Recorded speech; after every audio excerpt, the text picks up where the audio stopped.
හරි පුතේ ආයිබෝවන් හැමෝටම අද ඔයාලා සම්බන්ධ වෙලා ඉන්නේ 10 ශ්‍රේණියේ ඉතිහාසය පන්තියට. පුතේ ඔයාලට වෙනම පේපර් ක්ලාස්, තියරි ක්ලාස් කියලා නැහැ. නමුත් ඊයේ දවසේ අපි තියරි පාඩමක් කතා කරා. අපේ දෙවෙනි පාඩම ඊයේ අපි පටන් ගත්තා. ඒත් එක්කම පුතේ මම කිව්වා පුතාලට පළවෙනි පාඩම ඉවර නිසා අද ඔයාලට පළවෙනි පාඩමට අදාළව MCQ 50ක් සාකච්ඡා කරනවා කියලා. MCQ කීයක්ද? MCQ 50ක් සාකච්ඡා කරනවා කියලා කිව්වා.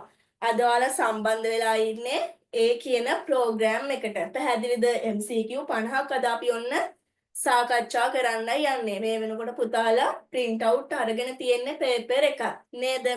හරි පුතේ. මම මෙතනදී පුතාලට ඉස්සෙල්ලම පැහැදිලි කරන්නම්. ඊයේ සම්බන්ධ වුණ දරුවොත් ඉන්න පුළුවන්, නැති දරුවොත් ඉන්න පුළුවන්. පුතේ අපි පළවෙනි පාඩමට අදාළව ප්‍රසන්ටේෂන් 3ක්. ඒ කියන්නේ ෂෝට් නෝට්ස් 3කින් සම්පූර්ණ පාඩම ආවරණය කරා. මේ තියෙන්නේ පළවෙනි එක මෙන්න තියෙනවා ඔයාලගේ පළවෙනි පාඩමට අදාළ ෂෝට් නෝට් එක.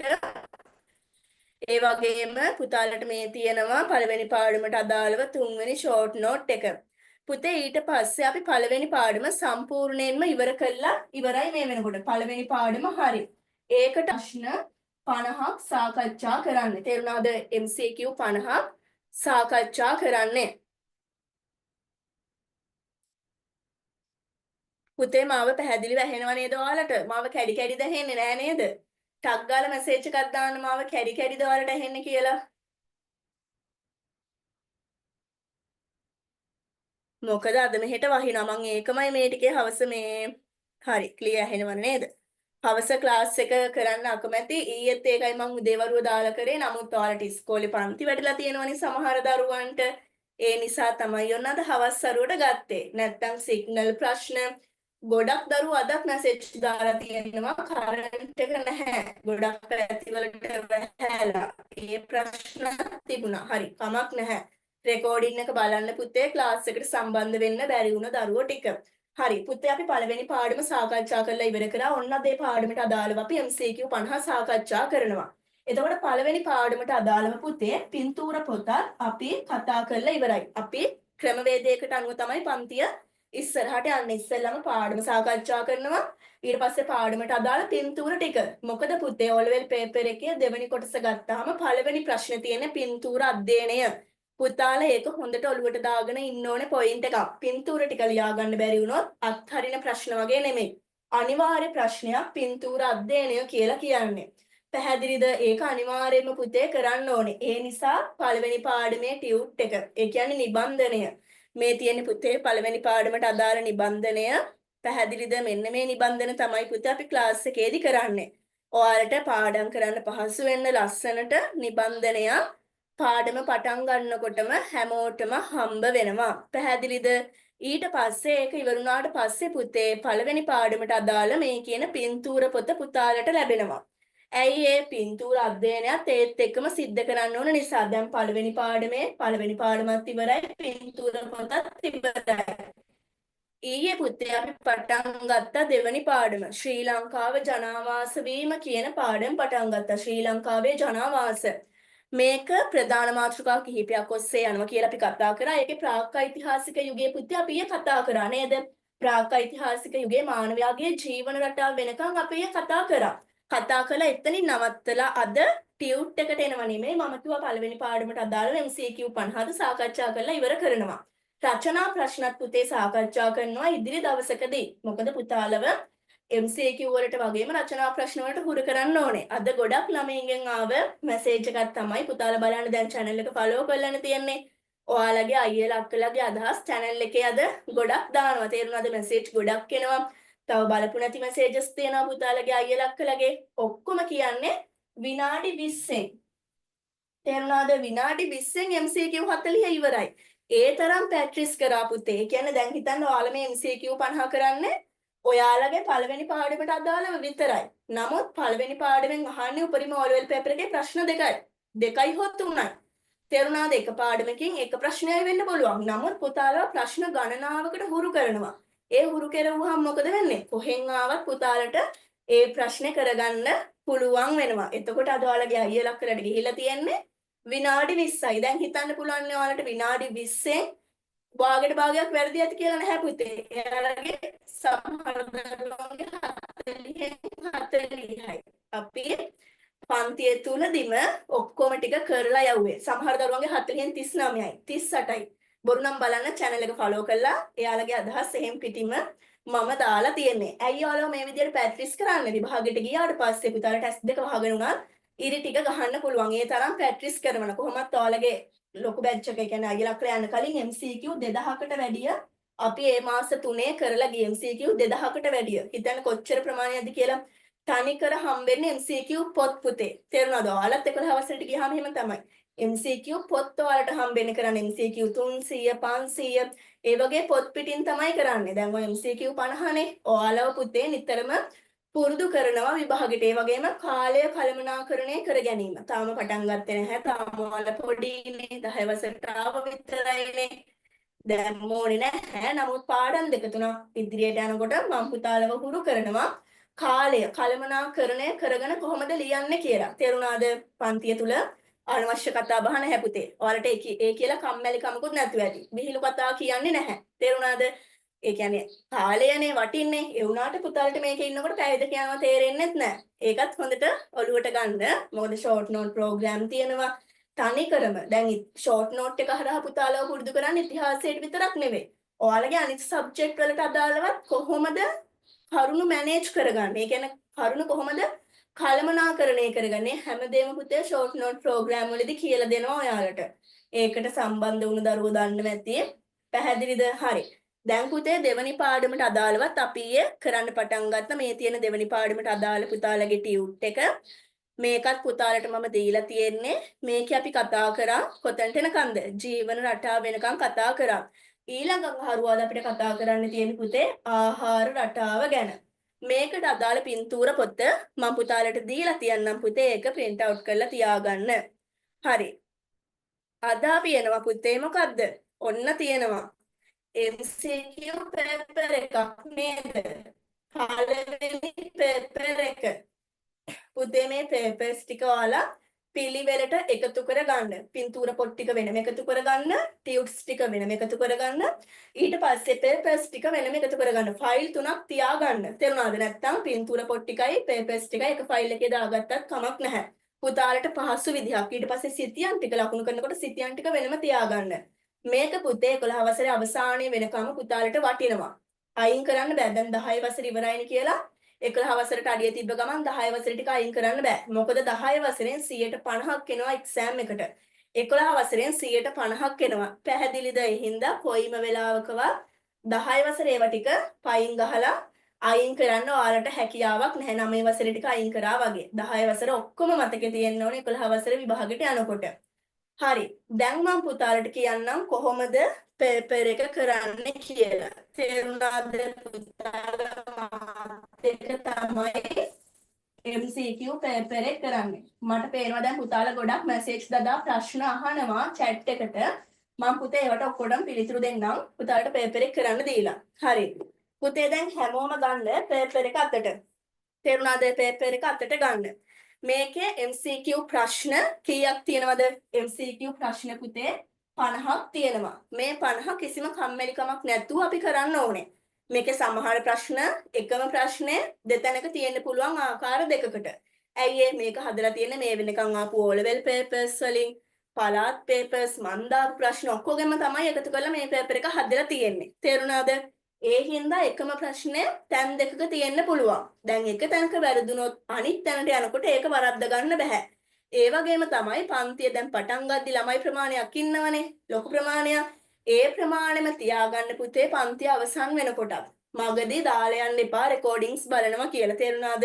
ක්ලාස් එකට සම්බන්ධ වෙන දරුවන්ට රෙකෝඩින්ග්ස් දෙන්නේ නැහැ. මුලදී හිටිය දරුවන්ට. ඒ හින්දා පන්තිය අවසානයේ වෙනකම්ම ඉඳලා බලන්න පුතේ දැන් ඔයාලා පළවෙනි පාඩම ඉගෙනගෙන අවසන් නිසා මේ MCQ 50න් පුතාලගේ ලකුණු කොහොමද කියලා.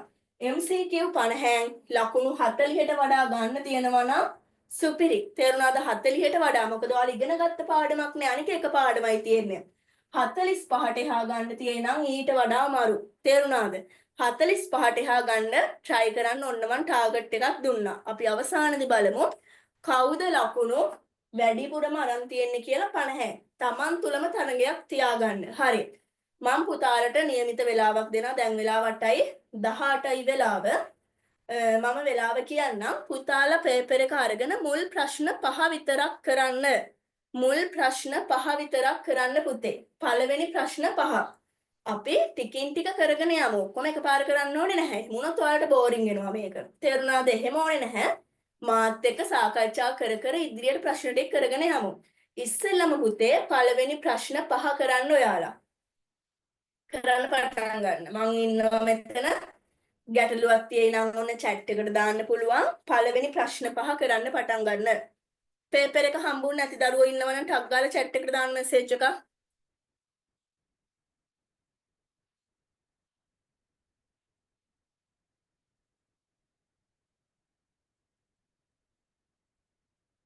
පුතේ 11 වසරේ ක්ලාස් තියෙනවා. 11 වසරේ ක්ලාස් තියෙනවා පුතේ. එයාලට තියෙන්නේ හෙට. හෙට උදේ 8ට තියෙනවා. මගේ නම්බර එක හැමෝම ගාව තියෙනවනේ. එතකොට 11 වසරේ දරුවෝ දැන්මම මැසේජ් එකක් දාලා තියන්න 11 වසර කියලා. ළමයි දිස්ත්‍රික්කයේ එක්ක. එතකොට හෙට ගෲප් එකට අදාළව පුතාලට ලින්ක් එක එවන්නම්. හෙට උදේ 8ට ක්ලාස් එක තියෙනවා. ඔයාලගෙත් හෙට 11 වසරක් දෙවෙනි පාඩම පටන් ගන්නවා. ඒකට අදාළ නිබන්ධන මේ වෙනකොට දීලා තියෙන්නේ පුතාලට. ලෑස්ති වෙන්න. හරි. පුතේ හැමෝටම ටියුට් එක හම්බෙලාද තියෙන්නේ? MCQ 50 පේපර් එක හැමෝටම තියෙනවද? ගැටලුවක් නෑ නේද එහෙනම්? හරි. කරන්න පටන් ගන්න. පළවෙනි ප්‍රශ්න 5 විතරයි. අපි ටිකෙන් ටික කරගෙන යමු. ඔක්කොම එකපාර ඕනේ නැහැ. පළවෙනි ප්‍රශ්න 5 කරන්න. හම්බුනේ නැති දරුවෝ ඉන්නව නේද? හරි පුතේ මං ආයි දාන්නම් ගෲප් එකට. මං හිතන්නේ දැන් අලුතෙන් එකතු වුණ දරුවෝ වෙන්න ඇති.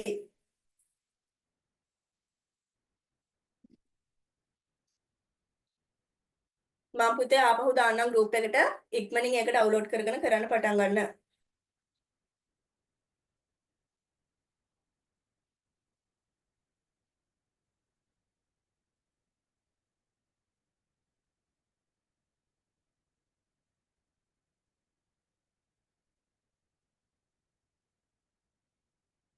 මුල් ප්‍රශ්න 5 විතරයි.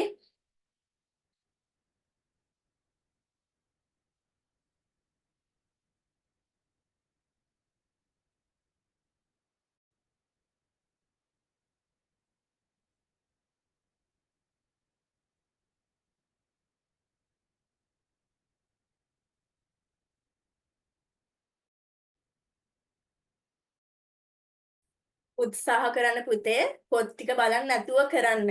තේරුණාද? පොත් බලන්න නැතුව කරන්න උත්සාහ කරන්න. මොකද පුතාලා ඉගෙන ගත්ත පළවෙනි පාඩමට අදාළ වෙන තියෙන්නේ.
පුතේ මාව ඔයාලට පැහැදිලි වැහෙනව නේද?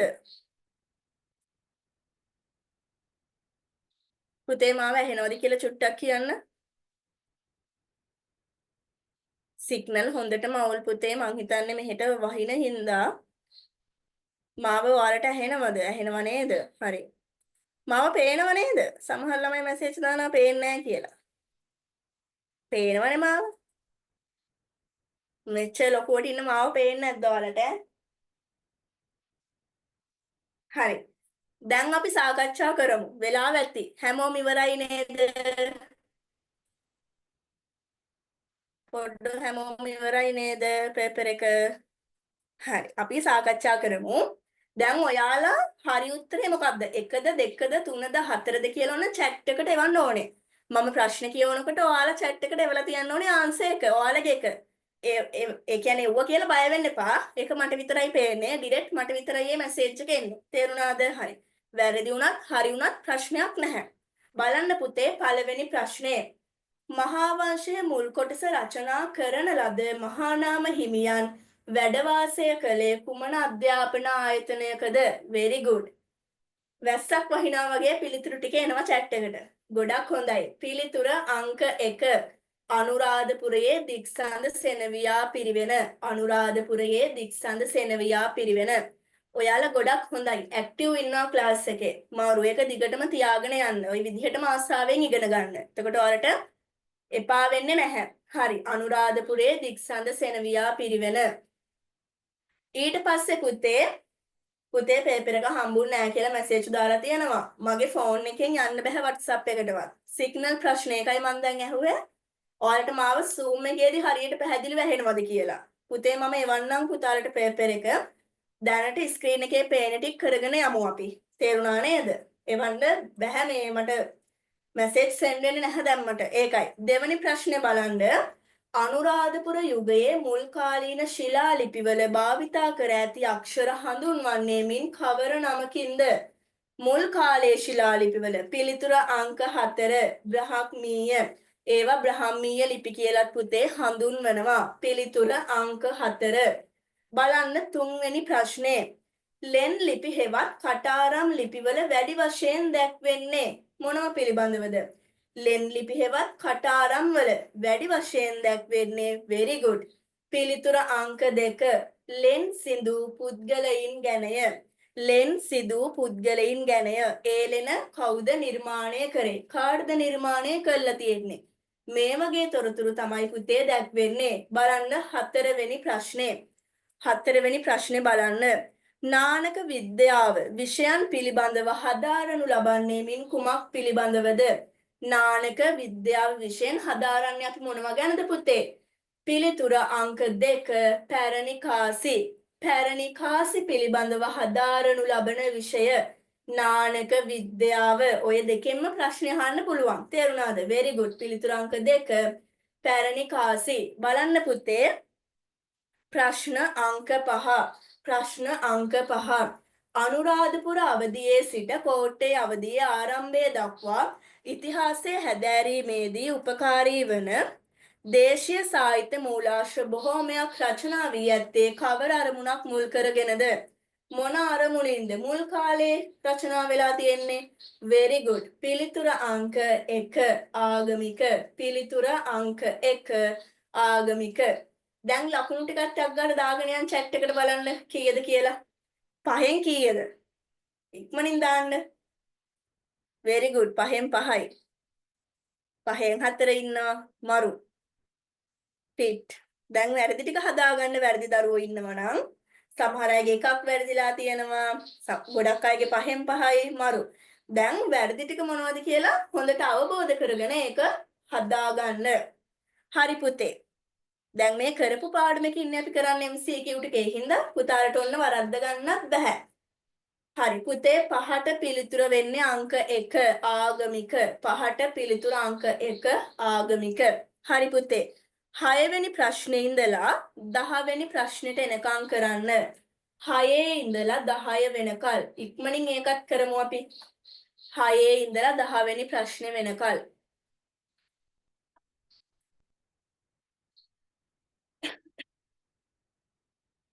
ගැටලුවක් තියෙනවා නම් අහන්න.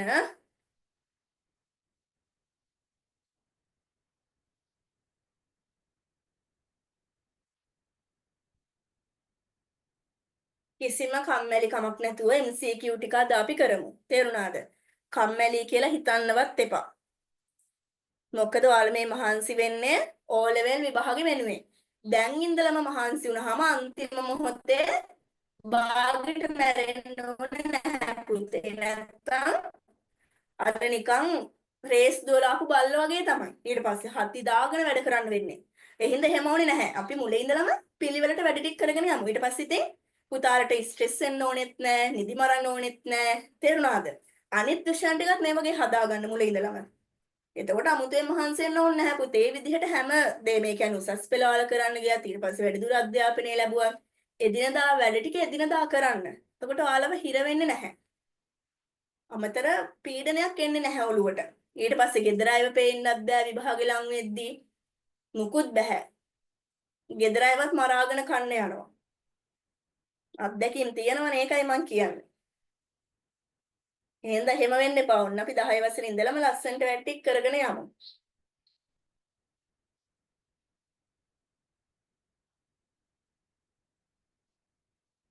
දැන් 6 ඉඳලා 10 වෙනි ප්‍රශ්න කරන්න.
තව විනාඩියක් දෙන්නම්. ලේසි ප්‍රශ්න ටික ගන්න.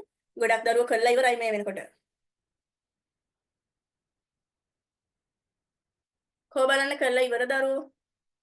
මැසේජ් එකක් දාගෙන යන්න.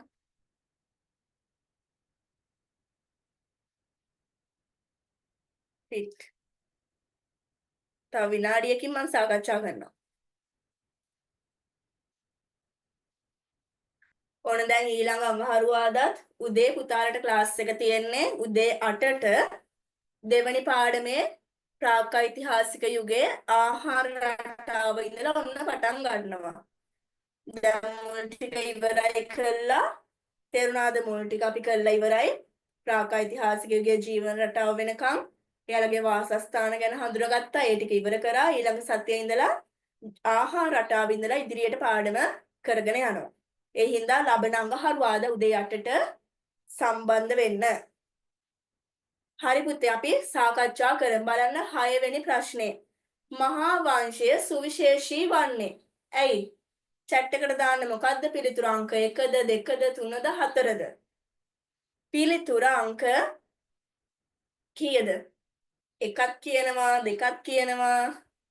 හරි බලන්න පළවෙනි එක දේශපාලන හා ආගමික තොරතුරු අඛණ්ඩව ඇතුළත් වීම නිසා. ඒක තියන්න. පැරණිතම වංශ කතා වීම නිසා පුතේ වැරදි. පාඩම විස්තර කරනකොට මම පුතාලට කිව්වා පැරණිතම වංශ කතාව මොකක්ද? ඉතින් ලියා ගන්න. දීප වංශය, මහා වංශය කියන්නේ වඩාත් වැදගත්ම කෘතිය. පැරණිතම එක දීප වංශය. සමකාලීන තොරතුරු රචනා කර තිබීම නිසා. නැහැ ඒකත් නෙමෙයි. අඩංගු තොරතුරු වල විශ්වාසනීයත්වය නිසා. දැන් මහා වංශය විතරක් නෙමෙයි. දීප වංශය තුලත් විශ්වාසනීයත්වය තියෙනවා. නැත්තේ නැහැ. අඩුපාඩු තියෙනවා.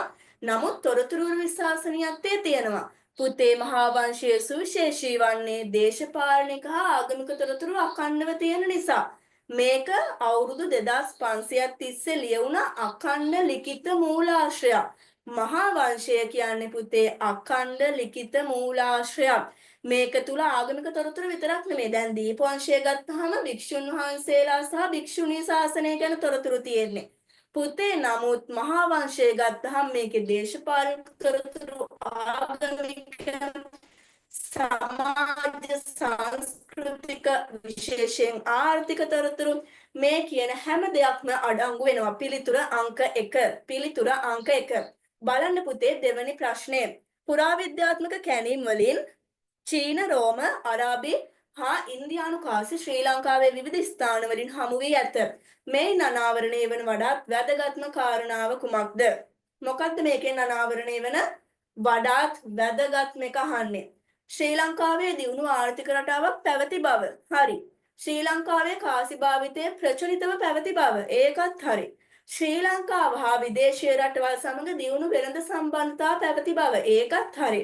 ලෝකයේ විවිධ රටවලින් සංචාරකයන් ශ්‍රී ලංකාවට පැමිණෙන්නට ඇති බව. ඒකත් හරි. මෙතනදී අන්ඩර්ලයින් කරගන්න මොකද්ද වඩාත් වැදගත්ම කාරණාව කියන එක. අපි MCQ කරනකොට පුතේ බලන්න ඕනේ ආන්සර්ස් ඔක්කොම සමාන වෙන්න පුළුවන්. පිළිතුරු සමාන වෙන්න පුළුවන්. නමුත් අවධානය යොමු කරන්න ඕනේ මොකේටද? අහලා තියෙන දෙයට වඩාත් වැදගත්ම දේ කියලා අහන්නේ. පුතේ ඔයාලා ඒව ඔක්කොම පිළිතුරු ටික හරි. පුතාලගේ පිළිතුර අංක 3. ශ්‍රී ලංකාව හා විදේශීය රටවල් සමග දියුණු වෙළඳ සම්බන්ධතා පැවති බව. ඒකෙන් පැහැදිලි වෙන්නේ විවිධ රටවල් වල කාසි ශ්‍රී ලංකාවෙන් හමුවීම තුළින් පැහැදිලි වන්නේ දියුණු වෙළඳ සම්බන්ධතා තිබුණ බව. very good. පිළිතුර අංක 3. ඊට පස්සේ බලන්න 8 වෙනි ප්‍රශ්නය. ශ්‍රී ලංකාවේ ඉතිහාසයේ හැදෑරීමේදී සංදේශ කාව්‍ය, ප්‍රශස්ති කාව්‍ය හා හටන් කාව්‍ය වැනි මූලාශ්‍ර වැදගත් වන්නේ පහත සඳහන් කුමන කාල පරිච්ඡේදයේ සම්බන්ධයෙන්ද? මේ කියන කෘති වැදගත් වෙන්නේ මොන කාල සම්බන්ධයෙන්ද? පිළිතුර අංක මොකද්ද? ඔන්න දැන් ඒක නම් ගොඩක් අය එක ඒවා ලියලා තියෙනවා. පිළිතුර පුතේ අංක 4. කෝට්ටේ අවධිය සිට මහනුවර අවධිය දක්වා. කෝට්ටේ අවධිය තමයි සාහිත්‍යයේ ස්වර්ණමය යුගය කියලා කියන්නේ. ඒ තරම් විශිෂ්ට පොතපත රචනා වෙලා තියෙනවා. පිළිතුර පුතේ අංක 4. කෝට්ටේ අවධිය සිට මහනුවර අවධිය දක්වා. බලන්න පුතේ ප්‍රශ්න අංක 9. අප පුරාවස්තු රැකගත යුත්තේ ඒවා මොනව නිසාද? පළවෙනි එක තියෙනවා ශ්‍රී ලාංකික අනන්‍යතාවයේ පෙන්වන සාධක නිසා. සංචාරක ව්‍යාපාරයට වැදගත් වන නිසා. දෙකම හරි. බෞද්ධ හා හින්දු වාස්තු විද්‍යාත්මක නිර්මාණ නිසා. ඒකත් හරි. අතීත ශිල්පීය දක්ෂතා පෙන්වන සාධක නිසා. ඒකත් හරි. නමුත් මෙතනදී වඩාත්ම වැදගත්ම සාධකය මොකද්ද වෙන්නේ? ශ්‍රී ලාංකික අනන්‍යතාවයේ පෙන්වන සාධක නිසා. අපේ අනන්‍යතාවය ලෝකයට ගෙනියන්න පුළුවන් එක දෙයක් තමයි මේ කියන පුරාවස්තු පුරාවිද්‍යාත්මක මූලාශ්‍ර. පිළිතුර අංක 1. ඒකත් ඔක්කොගෙම වගේ හරි. හරි. ඊට පස්සේ පුතේ බලන්න 10 වෙනි ප්‍රශ්නය.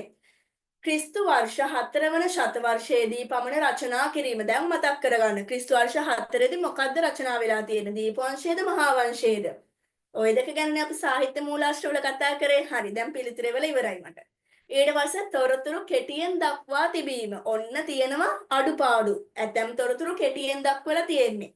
කෙටියෙන් දක්වන්න ඕනේ කරුණු විස්තර කරලා තියෙනවා. මෙරට පැරණිතම වංශ කතා මම දැන් චුට්ටකට කලිනුත් කිව්වා. වඩාත් වැදගත්ම වංශ කතාව මහා වංශය. නමුත් පැරණිතම එක මොකද්ද? දීපවංශය කියලා. මෙම කරුණු අදාළ වෙන්නේ මොන මූලාශ්‍රයේද පුතේ? පිළිතුරු අංක 2 දීප වංශයට. very good. දැන් බලන්න එතන ලකුණු 5න් කීයද කියලා. 6 වෙනි ප්‍රශ්නේ ඉඳලා 10 වෙනි ප්‍රශ්නේ වෙනකම් පුතාලගේ මාක්ස් කොහොමද? 5න් කීයද?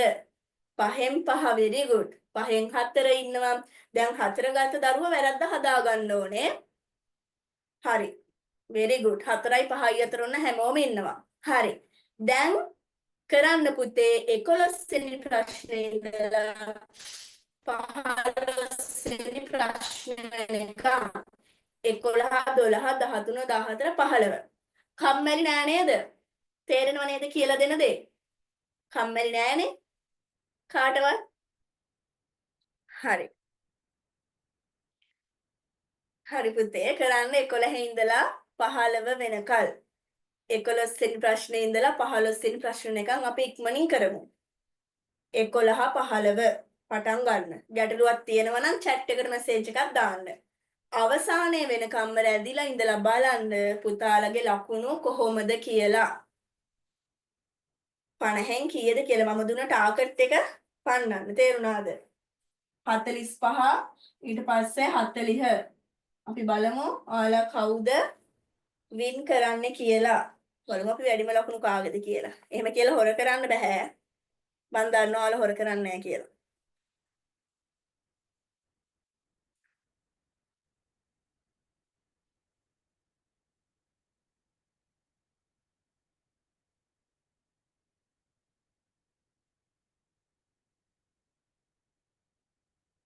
ගැටලුවක් තියෙයි නම් අහන්න පුතේ.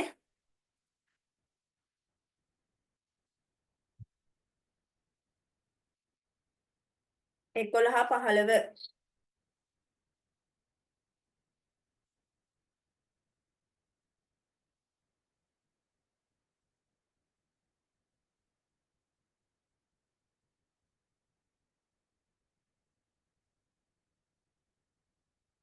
පුතේ සදාළව. ඒ කියන්නේ සමකාලීන කාලයට සමානව තොරතුරු රචනා කර තිබීම කියන එක. ඒ ප්‍රශ්නේ ආපු දරුවට මම කිව්වේ ඒක හදාගන්න. සමකාලීන කියන්නේ ඒ කාලයට අදාළව. සමකාලීනයි කියන්නේ කාලය හා සමානව.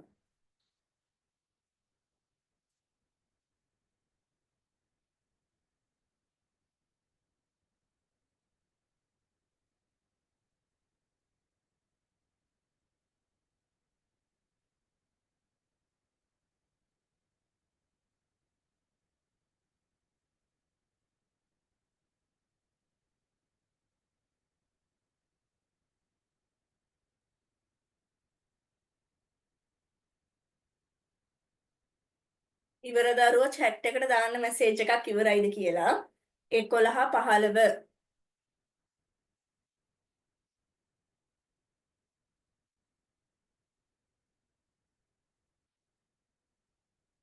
හරි පුතේ 13 වෙනි එකෙන් අහන්නේ ශ්‍රී ලංකාවට පැමිණ තොරතුරු. මම ඒක පුතාලට කියලා දෙන්නම්කෝ. මම ඒක කියලා දෙන්නම්. ඉවර දරුවෝ මැසේජ් එකක් දාන්න chat එකට. තව විනාඩි 2ක් දෙන්නම්. ගොඩක් දරුවෝ ඉවරයි නේ. ලේසි නේද? ඈනින් සරණි ලේසි නේද පේපර් එක? හිරුනි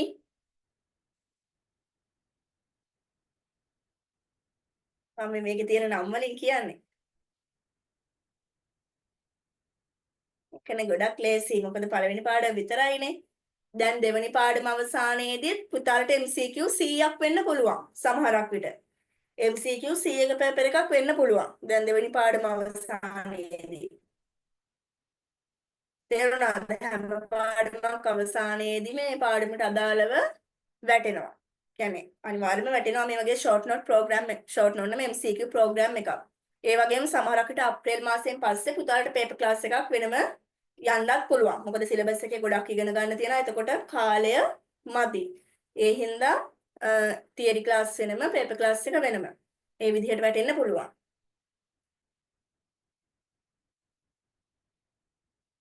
හරි පුතේ.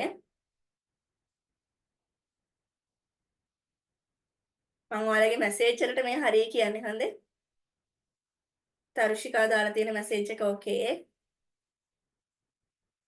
හරි. අපි කතා කරමු 11 වෙනි ප්‍රශ්නේ. බලන්න මෙරට ශාසන ඉතිහාසයට මුල් තැනක් දෙමින් රචනා කරන ලද ග්‍රන්ථයක් වන්නේ ශාසන ඉතිහාසය පිළිබඳව රචනා කරලා තියෙන ග්‍රන්ථය මොකද්ද? කොහෙන්ද chat එක? පිළිතුර අංක 2 නිකාය සංග්‍රහය. පිළිතුර අංක 2 නිකාය සංග්‍රහය. බලන්න 12 වෙනි ප්‍රශ්නය. වටිනා ඓතිහාසික මූලාශ්‍රයක් ලෙස සැලකෙන ශිලාලිපි සම්බන්ධයෙන් අදාළ නොවන කියනක අන්ඩර්ලයින් කරගන්න. නැත්නම් ඔයාලා බලපු ගමන් අදාළ ප්‍රකාශයට ඉර ගහලා දායි. පළවෙනියට හම්බෙන එක මේක තමයි අදාළ කියලා ඉර ගහලා දායි. මොකද්ද පුතේ අදාළ නොවන ප්‍රකාශය වෙන්නේ? පිළිතුර අංක බලන්න පළවෙනි එක ශිලාලිපි වල සඳහන් තොරතුරු සිද්ධීන්ට සමකාලීන වේ. හරි. ඒක ඉතාමත්ම නිවැරදි. අදාළ සිද්ධීන්ට සමකාලීනයි. දෙවැනි එක වංශ කතාවල දැක්වෙන තොරතුරු සනාථ කිරීමට උපකාරී වේ. ඒකත් හරි. මහා වංශය තුල දැක්වෙන තොරතුරු, දීප වංශය තුල දැක්වෙන තොරතුරු ශිලාලිපි වලින් සනාථ වෙනවා. ඒකත් හරි. හතරවෙනි එක බලන්න. සිංහල අක්ෂර පරිණාමය වූ ආකාරය දැන ගැනීමට ප්‍රයෝජනවත්. පුතේ ඒකත් ඉතාමත්ම නිවැරදි. ඔතන පුතේ අදාළ වෙන්නේ නැත්තේ පිළිතුර අංක 3. අඛණ්ඩ දේශපාලන ඉතිහාසයේ ගොඩනගා ගැනීමට යොදාගත හැකිය. දැන් මේක අදාළ වෙන්නේ සාහිත්‍ය මූලාශ්‍ර ගණයට. ශිලාලිපි අයිති වෙන්නේ මොනවටද? ශිලාලිපි පුතේ අයිති වෙන්නේ මොනම ගණයටද? පුරාවිද්‍යාත්මක මූලාශ්‍ර. පිළිතුර අංක 3. බලන්න පුතේ 13 වෙනි ප්‍රශ්නය. 13 පහත දැක්වෙන පුද්ගලයන් අතරින් ශ්‍රී ලංකාවට පැමිණ තොරතුරු අධ්‍යයනය කොට වාර්තා සැකසුවන් දැක්වෙන පිළිතුර කුමක්ද? very good. පිළිතුර අංක 3. පිළිතුර අංක 3. B D E. B කියලා කියන්නේ පාහියන් හිමි, D කියලා කියන්නේ ඉබන් බතූතා, E කියලා කියන්නේ රොබර්ට් නොක්ස්. පිළිතුර අංක 3. ඊටු ප්‍රශ්න දෙකක් සාකච්ඡා කරලා මම 13 පුතාලට විස්තර කරන්නම්. බලන්න 14. වංශත්ත ප්‍රකාශනයේ කවර වංශ කතාවට ලියන ලද ටීකාවක්ද? පිළිතුර අංක 3. පිළිතුර අංක කීයද? වංශත්ත ප්‍රකාශනයේ කවර වංශ කතාවට ලියන ලද ටීකාවක්ද?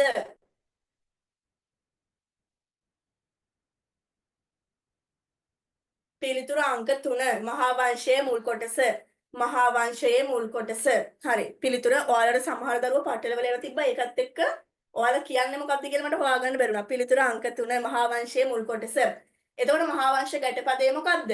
මම ඒකත් ඉගන්නවා ඔයාලට. ටීකාව වගේම ගැටපදයක්. ගන්ට පදත්ත වර්ණනා. පිළිතුර එතන මේකේ පිළිතුරක් නැහැ. ගන්ට පදත්ත වර්ණනා එකත් මතක තියාගන්න. 14ට පිළිතුර අංක 3 මහා වංශයේ මුල් කොටස. බලන්න 15 පුරාණ කාලයට අයත් සාහිත්‍ය ආගමික තොරතුරු වංශ කතා ලියවී ඇත්තේ මොනවා මතද? පිළිතුර අංක 1 පුස්කොළ පොත්වල. අපි මේක පින්තූර අධ්‍යයනයේදී සාකච්ඡා කරා. පුතේ 12ට පිළිතුර අංක 3. 12ට අංක 3 අඛණ්ඩ දේශපාලන ඉතිහාසයේ ගොඩනගා ගැනීමට යොදාගත හැකිය කියන එක. හරි පුතේ මම මෙතන දැන් මූලාශ්‍ර ගත්තාම අපිට මූලාශ්‍ර ප්‍රධාන කොටස් දෙකකට බෙදන්න පුළුවන් නේද? සාහිත්‍ය මූලාශ්‍ර සහ පුරාවිද්‍යාත්මක කියලා. හරිද?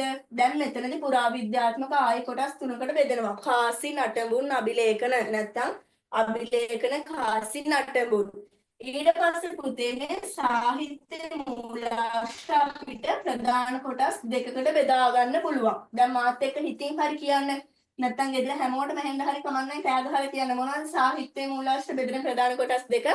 දේශීය සාහිත්‍ය සහ විදේශීය සාහිත්‍ය.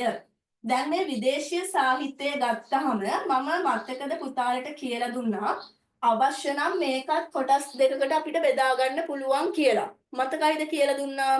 කොහොමද? ලංකාවට ඇවිල්ලා තොරතුරු ලියපු අයයි ලංකාවට එන්නේ නැතුව තොරතුරු ලියපු අයයි. දැන් අමතර දැනුමට කියලා මම පුතාලට පළවෙනි පාඩමේ වෙනම ටියුට් එකක් ගැන සාකච්ඡා කරේ. තුන්වෙනි ටියුට් එක මතකයි නේද?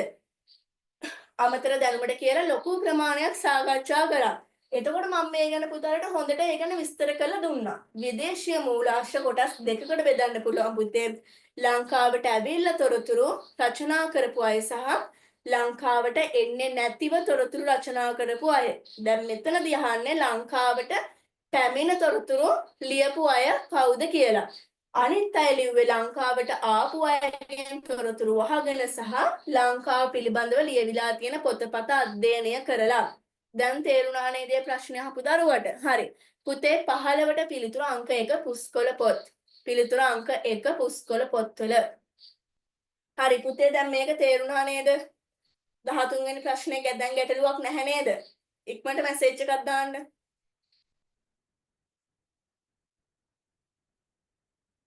ගැටලුවක් නැහැ නේද? ඒක තේරුණා නේද?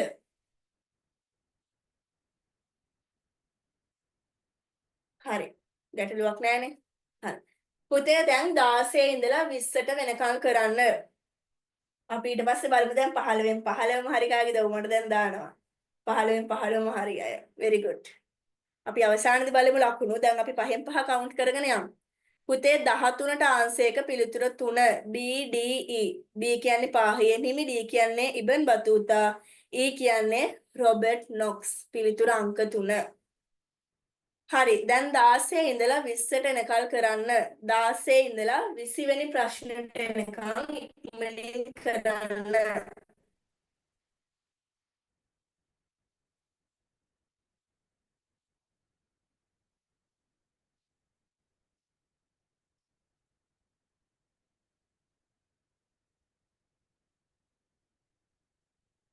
good. මිහෙලි. very good. අපි කරන්න ඕනේ MCQ වලට පැට්‍රිස් වෙන එක. තේරුණාද? ඕනම ප්‍රශ්න අපේ තියරි ටික ඔළුවේ තිබ්බට වැඩක් නෑ. ඒක පේපර් එකට ඇප්ලයි කරගන්න අපි දන්නේ නැත්තම්. පේපර් එකට ලියා ගන්න දන්නේ නැත්තම්. අපි ඒක තමයි හදා ගන්න ඕනේ. තියරි ඔළුවේ තිබ්බට කොච්චර ඔළුවේ තිබ්බත් ඒක කොහොමද පේපර් එකකට ගලපලා ගන්නෙ? අපි ඒ ටික තමයි දැනගන්න ඕනේ පුතේ. කියලා දෙන්නම් ඉස්සරහදී රචනා ප්‍රශ්න ලියනකොට ඒ ඔක්කොම ටික මම. දැන් අපි MCQ ටික හදාගෙන යමුකෝ. 16 20 කරන්න.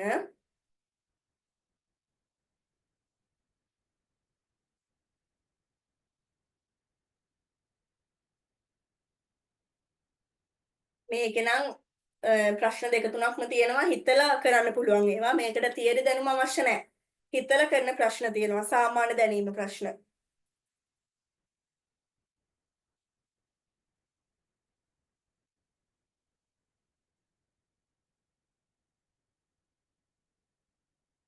මේක හැම වෙලේම ඔළුවේ තියාගන්න.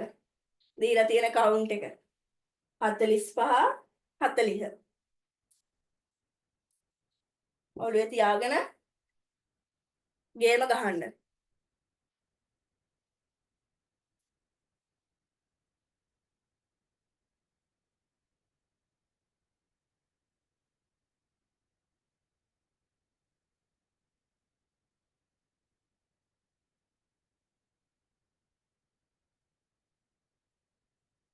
කට්ටිය කරලත් ඉවරයි නේ. තව විනාඩියක් දෙන්න. කරන දරුවොත් ඉන්නවනේ තාම. දැන් පුතාලා ලබන අඟහරුවාද වෙනකොට මේ මාසයට අදාළ දැන් මේ මාසේ පුරාවටම පුතාලට ෆ්‍රී ක්ලාස් එකට සම්බන්ධ වෙන්න දුන්නා. දැන් ඊළඟ සතියේ අඟහරුවාද වෙනකොට අදාළ පන්ති ගාස්තු ගෙවලා paid group එකට ඇතුළත් වෙන්න. තේරුණාද? paid group එකට ඇතුළත් වෙන්න පන්ති ගාස්තු ගෙවලා ඊට පස්සේ දැන් මේ පෙන්නලා ස්ක්‍රීන් එකේ තියෙන ඔක්කොම ටික පුතාලට ලැබෙනවා. දැන් ඊයේ දවස් ඇතුළත ළමයි රෙජිස්ටර් වුණා. ඊයේ ක්ලාස් එකෙන් පස්සේ දරුවන්ට මුලින් ඉඳලා කරපු රෙකෝඩින්ග්ස් ටිකයි ඊට පස්සේ PDF presentation picture book ඒ ටිකම ලැබලා ඒ කියන්නේ දුන්නම අද දවස් ඇතුළත දීලා ඉවර කරා. ඒ වගේ පුතේ ඔයාලට දැන් ඔන්න කල් තියෙනවා ලැබෙන අඟහරුවාද වෙනකම් පන්තියට රෙජිස්ටර් වෙන්න. තේරුණාද? ඊට පස්සේ අඟහරුවාද ඉඳලා paid group එක හරහා තමයි පුතාලට අදාළ ක්ලාස් link එක ලැබෙන්නේ. පැහැදිලිද? මොන හරි ඒ සම්බන්ධව ගැටලු තියෙනවා නම් ඔයාලට chat එකට දාලා අහන්න පුළුවන්. ලබන සතියේ ඉඳලා පන්තියට සම්බන්ධ වෙනකොට පන්ති ගාස්තු ගෙවලා paid group එකට ඇතුළත් වෙලා ඒ හරහා පුතාලට පන්තියට සම්බන්ධ වෙන්න පුළුවන්. හරි පුතේ අපි සාකච්ඡා කරමු. බලන්න 16 වෙනි ප්‍රශ්නේ 16 තම අත්දැකීම් ඇසුරෙන් උඩරට රාජ්‍යය පිළිබඳව තොරතුරු ඇතුළත් ග්‍රන්ථයක් ලියා ඇත්තේ කවුද? පිළිතුරු අංක 2 රොබර්ට් නොක්ස්. පිළිතුරු අංක 2 රොබර්ට් නොක්ස්. මොකද්ද පොත? එදා හෙළදිව. පොත එදා හෙළදිව. ක්ලාස් එක කරනකොට මම පොත ඔයාලට පෙන්නුවත් එක්ක මතකයි නේද? එදා හෙළදිව පොත පෙන්නුවා. 17 වෙනි ප්‍රශ්නේ බලන්න 17 වෙනි ප්‍රශ්නේ පුරවැසියෙකු ලෙස ඉතිහාස දැනුම වඩාත් ඵලදායී ලෙස භාවිතා කළ යුතු වන්නේ. බලන්න පළවෙනි එක පුතේ අරහන් ප්‍රශ්නවලට මම පිළිතුරු දෙන්නම්. මේ ටික සාකච්ඡා කළා. පළවෙනි එක තියෙනවා අතීත ශ්‍රී ලාංකික ශ්‍රී විභූතිය හැදෑරීම සඳහා. දෙවෙනි එක තියෙනවා අතීතයේ කළ වැරදි නැවත සිදු නොකිරීම සඳහා. තුන තියෙනවා පැරණි තාක්ෂණික දැනුම නවීකරණයකට භාවිතයට ගැනීම සඳහා. හතරවෙනි එක තියෙනවා අතීතයේ තුලින් වර්තමානය අවබෝධ කරගෙන අනාගතයේ හැඩනගා ගැනීම සඳහා. පිළිතුර අංක 4. very good. හැමෝගෙම වගේ හරි. පිළිතුර අංක 4. බලන්න පුතේ 18 වෙනි ප්‍රශ්නය. ශ්‍රී ලංකාවේ ජාතික උරුමයක් වූ පුරාවස්තු රැක ගැනීම කළ යුතු වන්නේ මින් කවර කරුණක් නිසාද? ඇයි අපි පුරාවස්තු රැක ගන්න ඕනේ පුතේ? දැන් අපිට මේ ප්‍රශ්නේ කලිනුත් හම්බුණා නේද? පිළිතුර අංක 2. ශ්‍රී ලාංකික අනන්‍යතාවය පෙන්눔 කිරීමට හේතු වන නිසා. පිළිතුර අංක 2. ශ්‍රී ලාංකික අනන්‍යතාවය පෙන්눔 කිරීමට හේතු වන නිසා. බලන්න පුතේ 19 වෙනි ප්‍රශ්නය. ලංකාවේ ශාසන ඉතිහාසයේ හැදෑරීමේදී වැදගත් වන සාහිත්‍ය මූලාශ්‍රය මොකද්ද? ශාසන ඉතිහාසයේ පිළිබඳව හැදෑරීමේදී දැන් ඕක අනිත් විදියට අහන්නත් පුළුවන්. ඉතින් මේකට පිළිතුර කියලා ඉන්නකො පිළිතුර අංක 2 නිකාය සංග්‍රහය. පුතාලගෙන් අනිත් ප්‍රශ්න අහන්න පුළුවන් නිකාය සංග්‍රහය මගින් හෙළිදරව් වන්නේ කුමක් පිළිබඳවද? ශාසන ඉතිහාසයේ පිළිබඳව. ඔන්න ඔය කියන ආකාර දෙකටම ප්‍රශ්න මාරු කළා පුතේ අහන්න පුළුවන්. පුතේ 17ට පිළිතුර වෙන්නේ අංක 4. 17ට පිළිතුර අංක 4. 18ට පිළිතුර අංක 2. 18ට පිළිතුර අංක 2. 19ට අංක 3. sorry අංක 2 නිකාය සංග්‍රහය. බලන්න පුතේ ප්‍රශ්න අංක 20. අපේ පුරාවස්තු රැක ගැනීමෙන් වඩාත් වැදගත් වන්නේ ඒවා මොන හේතුව නිසාද? පිළිතුර අංක 4. පිළිතුර අංක 4. දේශීය උරුමය ප්‍රදර්ශනය කිරීමට හේතු වන නිසා. දේශීය උරුමය ප්‍රදර්ශනය කිරීමට හේතු වන නිසා. පහෙන් කීයද ලකුණු? පහෙන් කීයද ලකුණු? very good. පහෙන් 5යි. මම කිව්වේ ඒකේ ගොඩක් අහලා තියෙන්නේ පුතාලගේ සාමාන්‍ය දැනීමේ. ඒ වගේ ප්‍රශ්නත් අහනවා. ඔක්කොම පුතේ සිලබස් එකේ තියෙන ඒවා නෙමෙයි. හිතලා ලියන්නත් ප්‍රශ්න එනවා. ඒ හින්දා අර හිතීමේ ශක්තියත් අපි වැඩි දියුණු කරගන්න ඕනේ. නිකන් ගිරව් ටික වගේ කටපාඩම් කරලම බෑ. සමාජ ජීවත් වෙනකොට සමාජයේ දැනුමත් අවශ්‍යයි. තේරුණාද? very good. දැන් ඉන්න ඕන 20න් 20ම ගත්ත ළමයි. එවලා තියෙනවා ලකුණු. අපි අවසානයේ බලමු. හරි පුතේ 21 ඉඳලා 25 වෙනකල් කරන්න. 21 25 ඒත් එකම ගොඩක් දරුවෝ ක්ලාස් ෆීස් එක අහලා තිබ්බා පුතේ ක්ලාස් ෆීස් ඔයාලගේ මාසෙට රුපියල් 1000යි. ක්ලාස් ෆී එක රුපියල් 1000යි. හරි නේද යහපු දරුවෝ? හරිනේ දැන්? හරි. 21 25 ප්‍රශ්න කරන්න.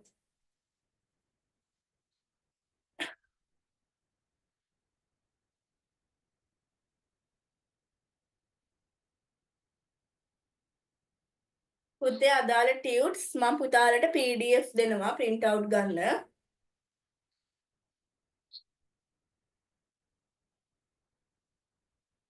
පුතේ මම මේක ස්ක්‍රීන් එක පොඩ්ඩක් පේන්න හදනවා සමහර දරුවන්ට නැති හින්දා. හරි පුතේ ඉස්සෙල්ලම 21යි 22යි කරලා ඉවර කරන්නකෝ ස්ක්‍රීන් එක බලාගෙන කරන දරුවෝ. ඊට පස්සේ මම පහරට ගන්නවා ස්ක්‍රීන් එක. ඉස්සෙල්ලම 21යි 22යි කරලා ඉවර වෙලා පුතේ මට කියන්න. ඊට පස්සේ ස්ක්‍රීන් එක මම පහරට ගන්නවා. පුතේ 16ට පිළිතුර අහන දරුවා මාක් කරගන්න පිළිතුර අංක 2 රොබර්ට් නොක්ස්. 16ට පිළිතුර අංක 2 රොබර්ට් නොක්ස්. ජයනී පුතේ කරලා ඉවර වෙලා කියන්න මට මම ස්ක්‍රීන් එක පහළට දාන්නම්.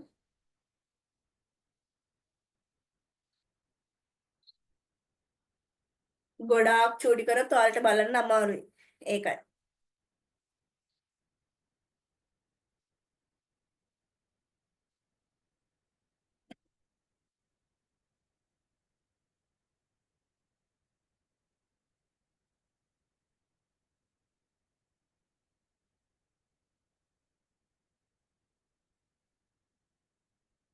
පුතේ 20ට පිළිතුර අංක 4.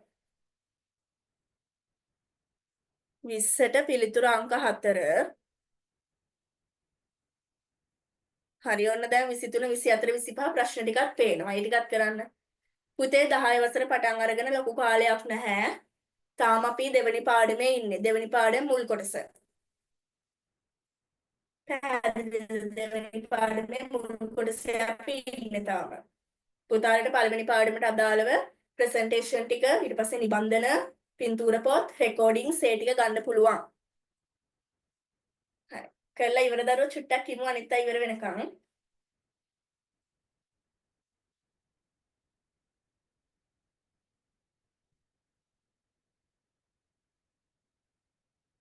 දැන් 24 ප්‍රශ්න එහෙම බලන්නකෝ.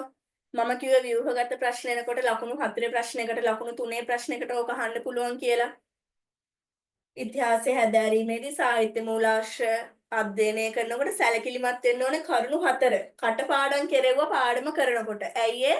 ව්‍යුහගත ලකුණු 18 ප්‍රශ්නකදී ලකුණු 3 කොටසට හරි ලකුණු 4 කොටසකට හරි ඔය ටික එන්න පුළුවන් කියලා. දැක්කද? ඒවා MCQ වලටත් එනවා.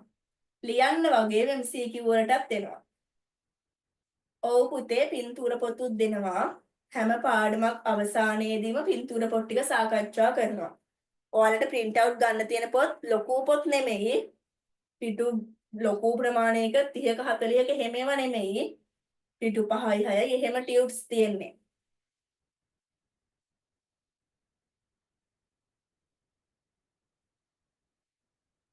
ටියුට් එක තමයි පිටු ඒ කියන්නේ ඒකත් පිටු 10ක් විතර වගේ එකතු වෙන්නේ වගේ. නැත්තම් PDF එක ලොකු PDF නෙමෙයි දෙන්නේ.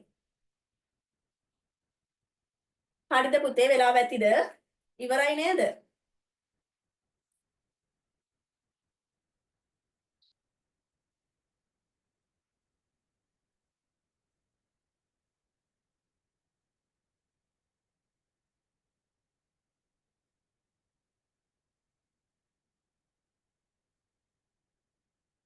හරි අපි සාකච්ඡා කරමු.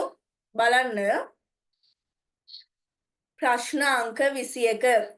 ශ්‍රී ලංකාව ගැන තොරතුරු දැක්වූ විදේශීය ලේඛකයින්ගේ වැඩි අවධානය යොමු වී ඇත්තේ මොනව සම්බන්ධයෙන්ද? පළවෙනි එක තියෙනවා වෙළඳාම ගැන.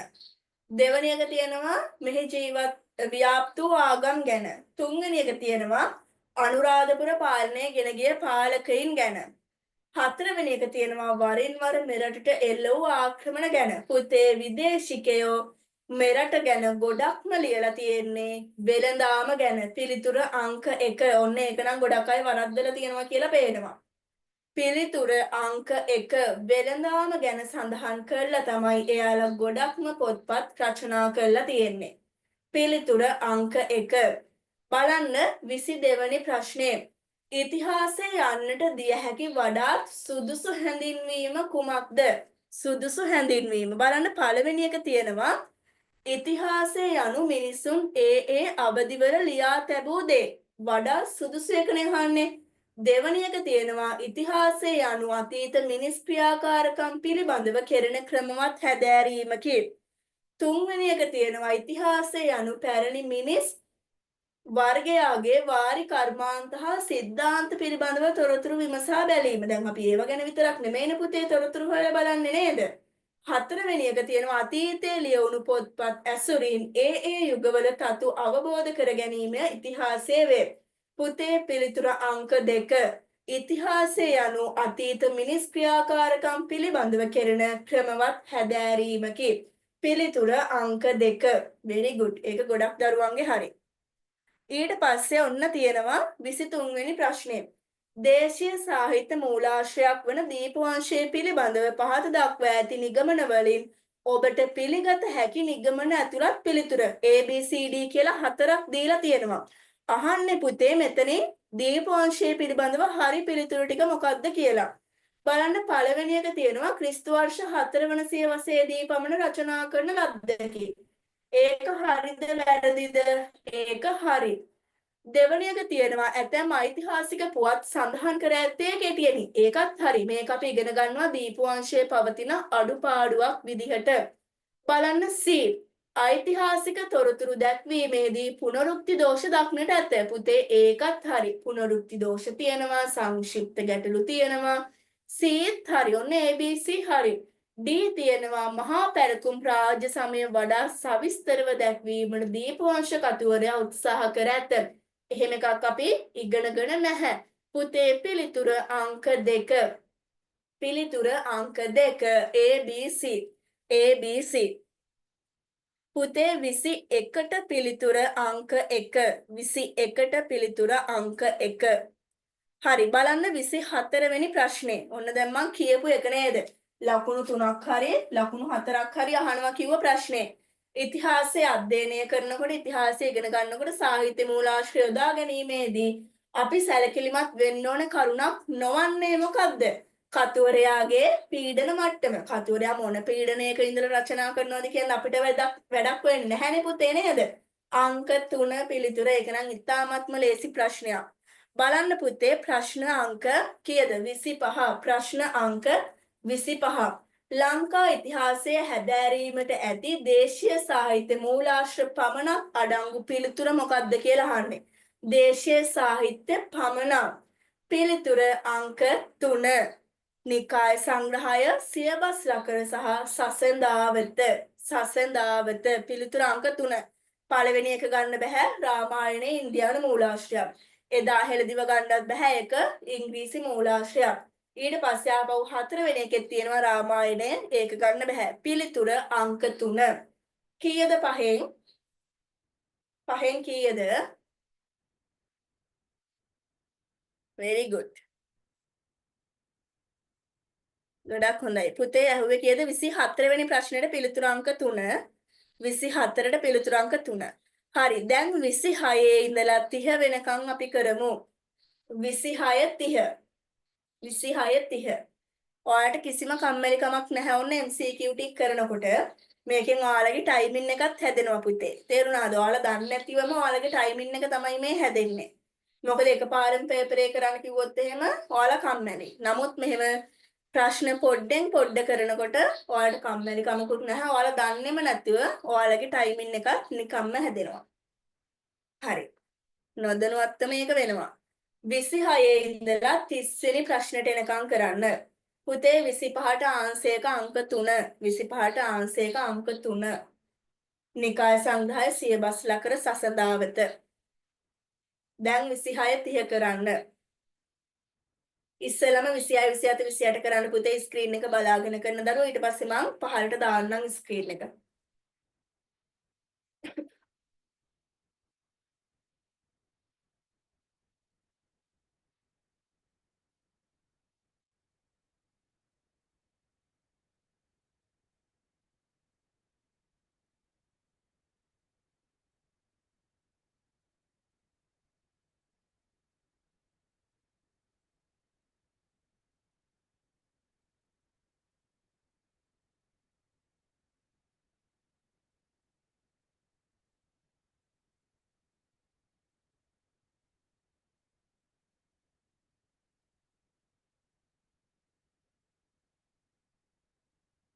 ගැටලුවක් තියෙනවා නම් අහන්න.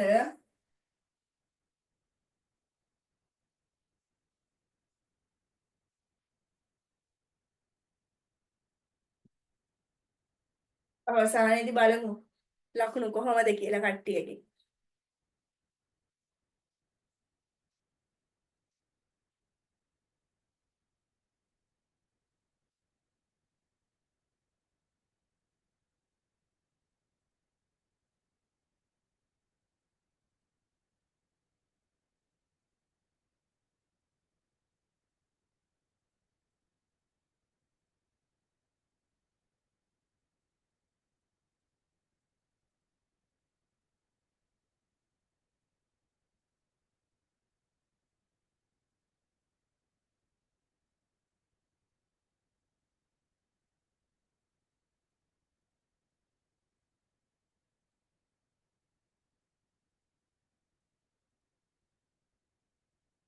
ඉවරයි නම් කියන්න පුතේ. ඉවර දරුවෝ.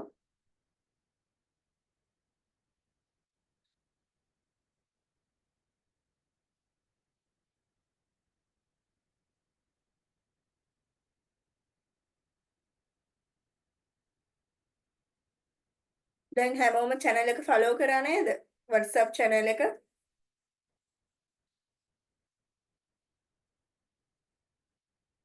ඒක follow කරලා තියාගන්න.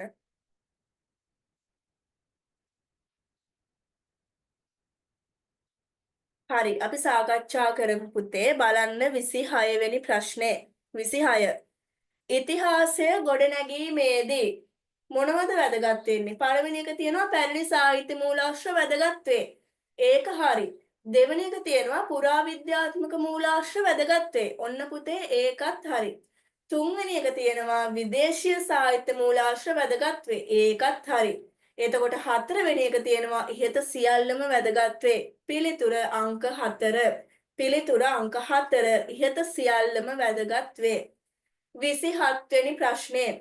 ලංකා ඉතිහාසයේ පළමුවෙන්ම ලියවී ඇති සාහිත්‍ය මූලාශ්‍රය ලෙස සැලකෙන්නේ.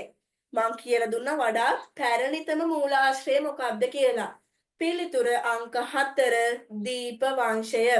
පිළිතුර අංක 4 දීප වංශය. බලන්න පුතේ 28 වෙනි ප්‍රශ්නය. විවිධ රටවලින් පැමිණි නැව් වලින් ශ්‍රී ලංකාවේ මහාතිත්ත වරාය පිරී තිබූ බව කොස්මස් නැමැති විදේශීය වාර්තාකරුවා සඳහන් කරයි. මෙමගින් පැහැදිලි වන කරුණ ඔන්න දැන් මේකෙන් සඳහන් වෙන්නේ මොකක්ද? මහාතිත්ත වරාය කිව්ව ගමන්ම විදේශීය ඒ වගේම විදේශීය නැව් වලින් තමයි මේ මහාතිත්ත වරාය පිරීලා තියෙන්නේ. ඒකෙන් මොකක්ද හෙළිතරව් වෙන්නේ? විදේශිකයන්ගේ පැමිණීම. වරායක් කිව්ව ගමන් ඔන්න වෙළඳාම හා සම්බන්ධත් වෙනවා. බලන්න පළවෙනි එක නැව් වලට සේවා සැපයීම සම්බන්ධයෙන් ශ්‍රී ලංකාවට වැදගත් තැනක් තිබූ බව. දෙවැනි එක තියෙනවා අතීතයේදී සංචාරකයින් බහුල ලෙස ශ්‍රී ලංකාවට පැමිණි බව. තුන්වෙනි එක තියෙනවා එකල ශ්‍රී ලංකාව වැදගත් වෙළඳ මධ්‍යස්ථානයක් වූ බව. හතරවෙනි එක තියෙනවා මෝසම් සුළං හා දියවැල් ආධාරයෙන් නැව් මගින් ශ්‍රී ලංකාවට ගෙනීම පහසු බව. මොකද්ද පිළිතුර? අංක 3. අංක 3. එකල ශ්‍රී ලංකාව වැදගත් වෙළඳ මධ්‍යස්ථානයක්ව තිබූ බව. පිළිතුර අංක 3 පුතේ. පුතේ 26 වෙනි එකට පිළිතුර අංක 4. ඉහත සඳහන් සියල්ලම නිවැරදි කියන එක. 26ට පිළිතුර අංක 4. 27ට පිළිතුර අංක 4. දෙකටම 4 එන්නේ. 28ට පිළිතුර අංක 3. 28ට 3. බලන්න 29 වෙනි ප්‍රශ්නය. මහා වංශය රචනා කරන ලද්දේ කවුද? මහා නාම හිමි. පුතේ එක දරුවෙක් මැසේජ් එවනවා මට දිගින් දිගටම මොකද්ද පොතේ නැහැ කියලා කියන්නේ? මොන කරුණද? පුතේ මම කිව්වනේ ඔයාලට MCQ 40ම පොතෙන් නෙමෙයි. සාමාන්‍ය දැනීමෙනුත් අහනවා. මම මේක ඔයාලට පාඩම පටන් ගන්නකොටම කිව්වා. ඔක්කොම බලාපොරොත්තු වෙන්න එපා අච්චු පොතේ තියෙන කරුණු වලින්ම දෙනවා කියලා. ඒකයි පළවෙනි පාඩමේ 3 වෙනි PDF එක අමතර දැනුමට කියලා මම ඔයාලට වෙනම දුන්නේ. ඔක්කොම ටික පොතෙන්ම බලාපොරොත්තු වෙන්න එපා. එහෙම එන්නේ නැහැ. ශිෂ්‍යත්ව ලියුවාමත් ඔයාලා ඉගෙනගත්ත දේවල් වලට පිටින් නේද? එනවනේ කරුණු. දැන් ඔයාලා 9 වසරේ අවසන් ලියද්දිත් එනවා. එහෙම තමයි. ඔක්කොම පොතේ තියෙන දැනුම නෙමෙයි. දැන් ඕන කෙනෙක්ට තේරෙනවා. දැන් 28 වෙනි ප්‍රශ්නේනේ ඔයා පොතේ නැහැ කියලා කියන්නේ පුතේ හරියද බලන්න. මෙතනදී මහාතිත්ත වරාය. වරායක් ගැන කියවෙනකොටම සඳහන් වෙන්නේ වෙළඳාමක් ගැන. අනික අපි දැන් චුට්ටකට කලින් ඉගෙන ගත්ත විදේශීය ලේඛකයෝ ලොකුම ප්‍රමාණයක්. ලියලා තියෙන විශාල වශයෙන් මොනවා ගැනද? වෙළඳාම ගැන. එතනින්ම පැහැදිලි වෙනවා මේ කොස්මස් කියන්නේ විදේශීය ලේඛකෙක්. එයා ලියලා තියෙනවා නම් මේ සඳහන් වෙන අනිවාර්යයෙන්ම ශ්‍රී ලංකාවේ වැදගත් වෙළඳ මධ්‍යස්ථානයක් බව. ඒක බෞද්ධරේකගේ හරි. very good. ඔක්කොම පුතේ අර පොතේම තියෙනවා කියලා එකක් නැහැ. තේරුණාද? හිතලා ලියන්නත් ප්‍රශ්න එනවා. ඒක හිතලා ලියන්න ආවා කියලා මහා බැරෑරුම් මේව නෙමෙයි නෙමෙයි. අනිත් දේවල් වලින් කරුණු ටික එකතු කරගෙන මේවා ලියන්න පුළුවන් ඔයාලට. හරි. මහා වංශය රචනා කරන ලද්දේ මහා නාම හිමි විසින්. ඊට පස්සේ බලන්න 30 වෙනි ප්‍රශ්නේ. ලංකාව ගැන තොරතුරු ලියූ පහත සඳහන් විදේශිකයන් කුමන ජාතිකයන්දයි පිළිවෙලින් දැක්වෙන්නේ කවර පිළිතුරේද? බලන්න ඉබන් බතූතා ඉන්නවා, ෆිලිප්පස් බැල්දියස් ඉන්නවා, රිබේරෝ ඉන්නවා, රොබර්ට් නොක්ස් ඉන්නවා. මොකද්ද පිළිතුර? අංක 2. ඉබන් බතූතා කියන්නේ අරාබි ජාතිකයෙක්, ෆිලිප්පස් බැල්දියස් කියන්නේ ඕලන්ද ජාතිකයෙක්, රිබේරෝ කියන්නේ පෘතුගීසි ජාතිකයෙක් සහ රොබර්ට් නොක්ස් කියන්නේ ඉංග්‍රීසි ජාතිකයෙක්. පිළිතුර අංක 2. හරි. පහෙන් කීයද? පහෙන් 5 ඉන්නවා, පහෙන් 4 ඉන්නවා. very good. ගොඩක් හොඳයි. ඊට පස්සේ අපි 31 ඉඳලා 35 වෙනකල් කරමු. 31 35 ඉක්මනින් කරමු.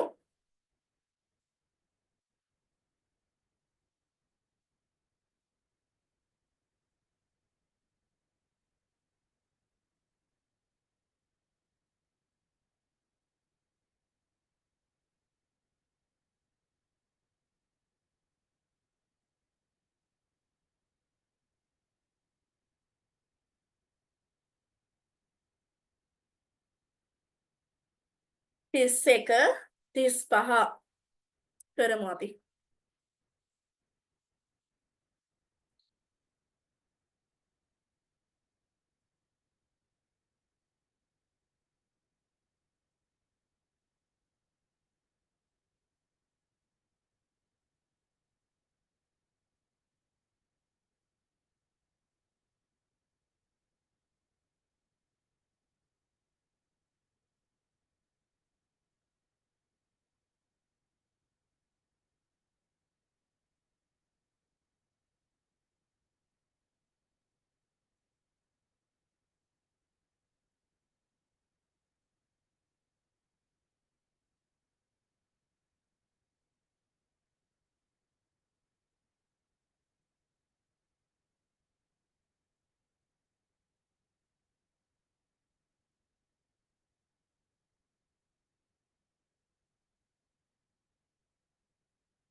හරිද පුතේ ස්ක්‍රීන් එක බලාගෙන කරන දරුවෝ 31 32 33 ප්‍රශ්න ටික ඉවරයිද?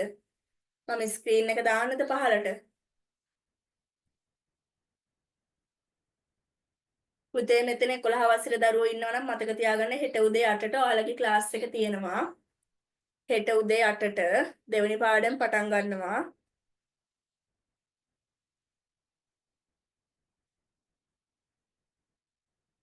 හරි ඉතිරි ටිකත් කරන්න.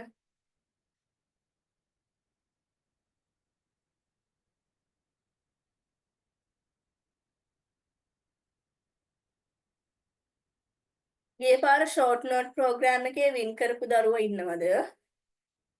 ක්ලාස් එකේ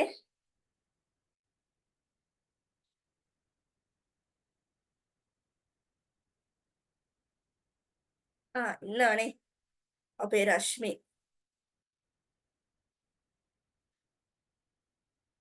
දැන් ඔන්න ඊළඟ ෂෝට් නෝට් ප්‍රෝග්‍රෑම් එකෙන් ඔයාලට වින් කරන්න පුළුවන්.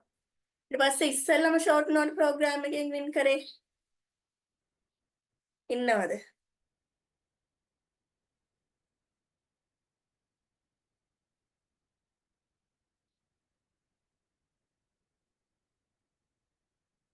නෑ නේද ක්ලාස් එකේ? හරි. ගොඩක් දරුවෝ අඩුයි වැස්ස තියෙන හින්දා සිග්නල් ප්‍රශ්න. මගේ ෆෝන් එකෙන් යන්න බෑ මට WhatsApp එකටවත්. ඒ වුණාට අවුලක් නැහැ ලැප් එකෙන් ඉන්න පුළුවන්. ෆෝන් එකෙන් යන්න බෑ සිග්නල් පෙන්නන්නේ නැත්නම් මම ඔයාලට දානවා පේපර් එක ආපහු. වැස්සහම පොඩ්ඩක් සිග්නල් ප්‍රශ්න තියෙනවා. හරි පුතේ අපි සාකච්ඡා කරමු. බලන්න තාම කරන දරුවෝ ඉන්නවද? ඉක්මනින් පේස් සෑන් කරන් තාම කරන දරුවෝ ඉන්නවනම්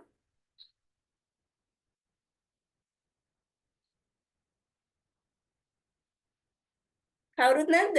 ඉවරයිද? හරි එහෙනම් සාකච්ඡා කරනවා ඔන්න. බලන්න පුතේ 31 වෙනි ප්‍රශ්නේ 31 ශ්‍රී ලංකාවේ ඉතිහාසයේ හැදෑරීමේදී මූලාශ්‍රයක් ලෙස සෙල්ලිපි වැදගත් වීමට තුඩු දුන් හේතුවමින් කුමක්ද? ඇයි සෙල්ලිපි වැදගත් වෙන්නේ? පළවෙනි එක තියෙනවා සෙල්ලිපි සිද්ධීන්ට සමකාලීන වන බැවින් අතිශයෝක්තිය අඩුවීම. දෙවැනි එක තියෙනවා සාහිත්‍ය මූලාශ්‍ර වලට වඩා ස්ථාවර වීම. තුන්වෙනි එක තියෙනවා සාහිත්‍යමය මූලාශ්‍රවල අතිශෝක්තිය බහුල වීම නිසා පිළිගැනීම අඩුවීම. දැන් මෙතනදී අහන්නේ සෙල්ලිපි ගැනනේ. එතකොට මෙතනදී සාහිත්‍ය මූලාශ්‍ර වැඩක් නැහැ. සාහිත්‍ය මූලාශ්‍රවල තියෙන අතිශයෝක්තියක් මෙතනදී වැඩක් නැහැ. සෙල්ලිපි නිර්මාණයට ගල් යොදා ගැනීම. මෙතනදී අහන්නේ පුතේ ශ්‍රී ලංකාවේ ඉතිහාසයේ හැදෑරීමේදී මූලාශ්‍රයක් ලෙස සෙල්ලිපි වැදගත් වීමට හේතුව මූලාශ්‍රයක් විදිහට. පිළිතුර අංක 1 සෙල්ලිපි සිද්ධීන්ට සමකාලීන වන බැවින් අතිශයෝක්තිය අඩුවීම. ඒ සිද්ධියට සමකාලීනව රචනා වෙන නිසා විශාල කරුණු ප්‍රමාණයක් එකතු කරලා ලියන්න බෑ. ඇහෙන් දකින දේ තමයි රචනා කරන්න ඕනේ. තේරුණාද? ඒ කියන්නේ ලොකු කරුණු එකතු කරලා මේක මෙහෙම වුණා අර එක හක කරලා ලියන්න බෑ. දැන් කටකතා එහෙම යන්නේ එහෙමනේ වෙන්නේ එකක්. වෙලා තියෙනවා කියලා කියන්නේ තව දෙයක්. තේරුණාද? අන්න ඒ වගේ. එහෙම බෑ. දැන් ඔන්න පොතපත රචනාවේදී නම් සාහිත්‍ය මූලාශ්‍රවලදී නම් අතිශයෝක්තිය ඉතාමත්ම වැඩි. ඒ හින්දා තමයි සෙල්ලිපිවල විශ්වාසනීයත්වය වැඩි කියලා කියන්නේ. සාහිත්‍ය මූලාශ්‍රවලට වඩා. මොකද සාහිත්‍ය මූලාශ්‍රය කාලයක් ගිහිල්ලා රචනා වෙන නිසා කරුණු බොරු ඒවත් එකතු වෙලා තමයි තියෙන්නේ. නමුත් සෙල්ලිපි අදාළ සිදුවීම වෙන මොහොතේ රචනා වෙන නිසා සිද්ධියට සමකාලීන නිසා අතිශයෝක්තිය ඉතාමත්ම අඩුයි.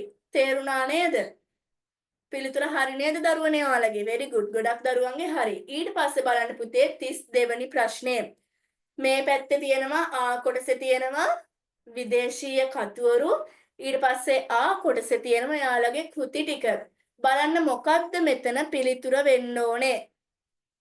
මෙගස්තීනිස්, ඇරිස්ටෝටල්, ප්ලීනි, ප්‍රකෝපියස්. එහා පැත්තේ තියෙනවා යාළගේ කෘති. පුතේ පිළිතුර අංක 1. මේ වගේ ප්‍රශ්නයක් ආවහම ඔයාලා යා කරන්න. තේරුණාද?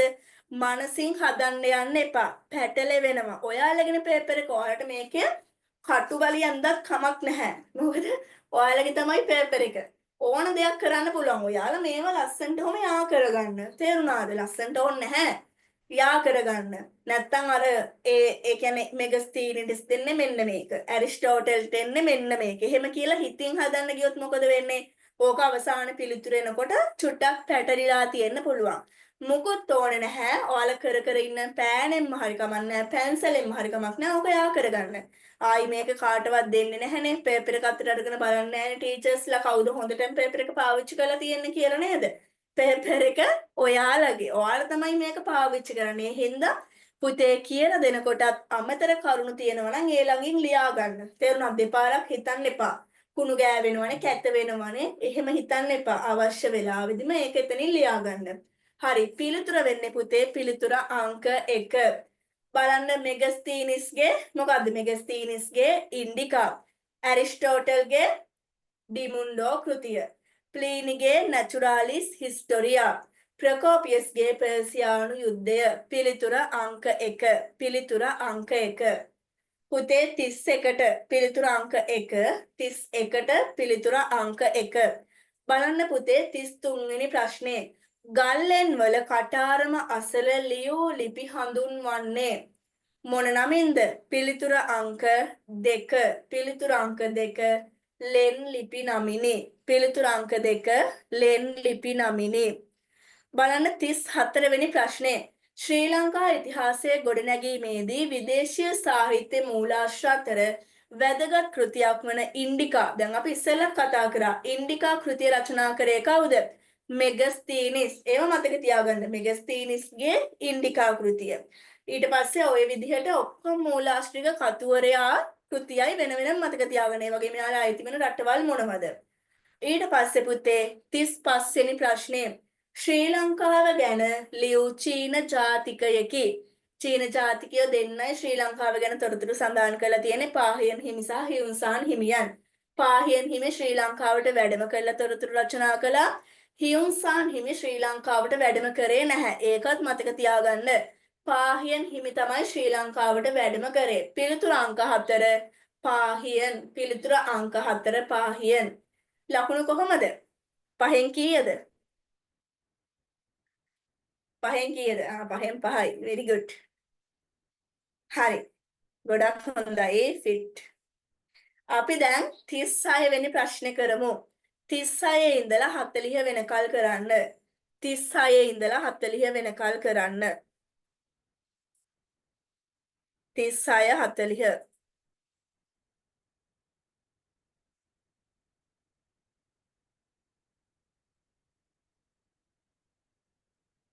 ඔක්කොම කරලා ඉවර දරුවෝ ඉන්නවද? හරි. එහෙනම් අපි සාකච්ඡා කරලා බලමු. ලකුණු. කරන්නකෝ යාලා.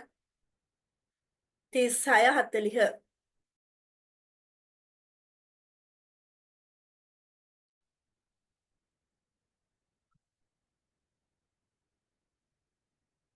පුතේ 34ට පිළිතුරු අංක 2 මෙගස්තීනිස්. 34ට පිළිතුරු අංක 2 මෙගස්තීනිස්.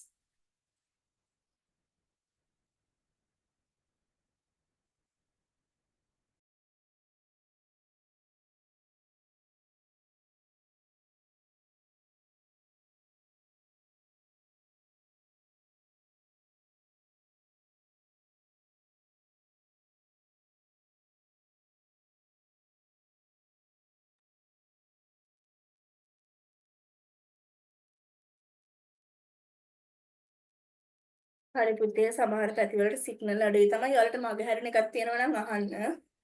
ගැටලුවක් නැහැ.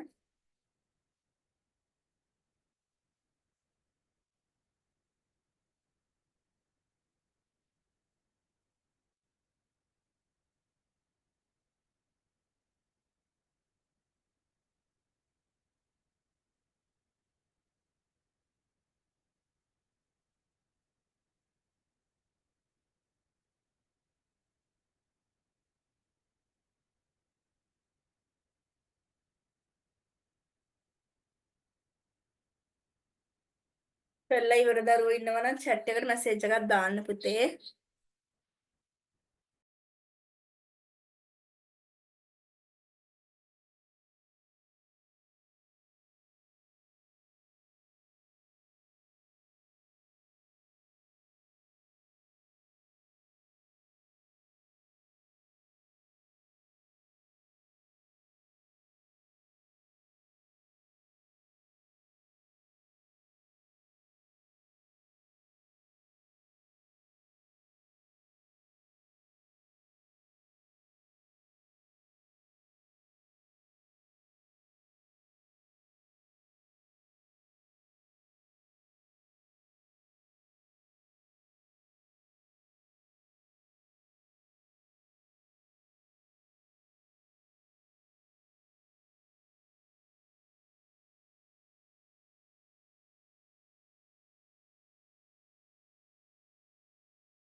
හරි නේද පුතේ අපි සාකච්ඡා කරමු. බලන්න 36 වෙනි ප්‍රශ්නේ බලන්න 36 වෙනි ප්‍රශ්නේ. ඉතිහාසය හැදෑරීමේදී සාහිත්‍ය මූලාශ්‍ර වලට වඩා පුරාවිද්‍යාත්මක මූලාශ්‍ර වශයෙන් සෙල්ලිපි වඩා වැදගත් වන්නේ. මම දැන් කිව්වයි සෙල්ලිපි වැදගත් වෙන්නේ කියලා. ඔයාලට ඉස්සෙල්ලා විස්තර කරලා දුන්නා.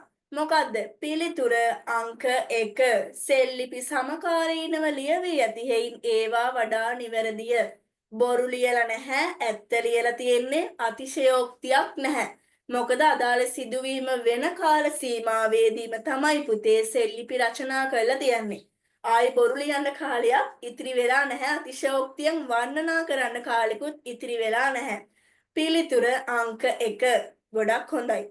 ඒ ආන්සර් එක සිලෙක්ට් කරපු දරුවා very good. ඊට පස්සේ බලන්න පුතේ 37 වෙනි ප්‍රශ්නේ. 37. ඒ තියෙනවා අතිශයෝක්තියට නැඹුරු වූ ප්‍රකාශන සහිත සෙල්ලිපි ඉතිහාසයේ හැදෑරීමේ මූලාශ්‍ර වලට අභියෝග කරයි. ඒකෙන් මොකද කියන්නේ? අතිශයෝක්තියට නැඹුරු ප්‍රකාශන සහිත සෙල්ලිපි. ඒ කියන්නේ අතිශයෝක්තියෙන් ලියවිලා තියෙන ඒවා අපි ඉතිහාසය අධ්‍යයනය කරනකොට ඒක අපිට අභියෝගයක් වෙනවා. ඇත්තට මෙහෙම දේවල් වෙලා තියෙනවද? මෙහෙම දේවල් වෙන්න පුළුවන්ද? හිතෙනවනේ. ඇයි ඒ ගොඩක් කරුණු අතිශයෝක්තියෙන් දක්වලා තියෙන නිසා. B තියෙනවා නිශ්ශංකමල්ල රජතුමා තමා කළ සේවයටත් වඩා වර්ණනා කරමින් සෙල්ලිපි ලිවීම ඉතිහාසඥයන්ට ගැටලුවකි. තමන් කරපු දේවල් වලට වැඩියෙන් ලොකුවට පම්පෝරි ගහලා සෙල්ලිපි ලියලා තියෙනවා. ඒක ඉතිහාසය අධ්‍යයනය කරනකොට ඉතිහාසඥයන්ට ගැටලුවක්. ඇත්තට මේ කියන රජා මෙච්චර දේවල් කරලා තියෙනවද? මෙහෙම කරාද? ඒක ගැටලුවක්නේ අපිට හිතන්න. එතකොට පැති ගොඩාක් තියෙනවනේ. ඒ දේවල් කරා නම් ඒවට ඇති සාක්ෂි කොහෙද තියෙන්නේ? ඔන්න හොයාගෙන යන්න ඕන දේවල්. මේකෙන් මොකද්ද පුතේ පැහැදිලි වෙන්නේ? ඒ පමණක් සත්‍ය වැරදි. මේකේ ඒ පමණක් සත්‍ය වෙනවා කියන එක වැරදි. B පමණක් සත්‍ය වේ. ඒකත් වැරදි. A හා B අසත්‍ය වේ. ඒකත් වැරදි. මේ දෙකම සත්‍යයි. A හා B සත්‍ය වන අතර මේ කියන Aත් හරි Bත් හරි. ඔන්න Aත් හරි Bත් හරි. B මගින් A පැහැදිලි කරයි. B කියන ප්‍රකාශයෙන් A ප්‍රකාශය තව දුරටත් පැහැදිලි කරලා තමයි පුතේ තියෙන්නේ. මේ වගේ all level paper එකේදී කොහොම දේවල් එනවා. A B කියලා ඔයාලට ප්‍රකාශ 4ක් විතර දීලා A මගින් B තව දුරටත් ප්‍රකාශ කරනවා. ඊට පස්සේ පළමු ප්‍රකාශය හා දෙවෙනි ප්‍රකාශය සමානයි. පළවෙනි ප්‍රකාශය හා දෙවෙනි ප්‍රකාශය අතර කිසිම සම්බන්ධතාවයක් නැහැ. පුතාලට MCQ කරද්දී ඕවා ඔළුවට යනවා. ඉස්සරහට තේරුණාද? පිළිතුර අංක 4. පිළිතුර අංක 4. බලන්න 38 වෙනි ප්‍රශ්නේ. ප්‍රශ්න අංක 38. මහා වංශයේ කර්තෘ වැඩි අවධානයක් යොමු කර ඇත්තේ මොනවටද? පුතේ සමකාලීනයි කියලා කියන්නේ අදාළ සිදුවීම වෙන කාල සීමාව තුල. එතන සමකාලීනයි කියලා කියන්නේ ඒක. මහා වංශයේ කර්තෘ වැඩි අවධානයක් යොමු කර ඇත්තේ මොනව සම්බන්ධයෙන්ද? පුතේ මහා වංශය ගත්තාමත් මේකෙත් ආගමික තොරතුරු තියෙනවා. ඒක අමතක කරන්න එපා. මුල් කාලයේ ලියවෙච්ච හැම කෘතියකම ආගමික තොරතුරු තියෙනවා. ඒකට සාපේක්ෂව තමයි අනිත් තොරතුරු තියෙන්නේ. පිළිතුර අංක 2 ආගමික ඉතිහාසය වෙත. පිළිතුර අංක 2 ආගමික ඉතිහාසය වෙත. ප්‍රශ්න අංක 39. බලන්න ප්‍රශ්න අංක 39. ශ්‍රී ලංකාවේ ඉතිහාසය හැදෑරීමේදී ඓතිහාසික මූලාශ්‍රයක් වශයෙන් සෙල්ලිපි වලට වැදගත් තැනක් හිමි වන්නේ මොන හේතුව නිසාද?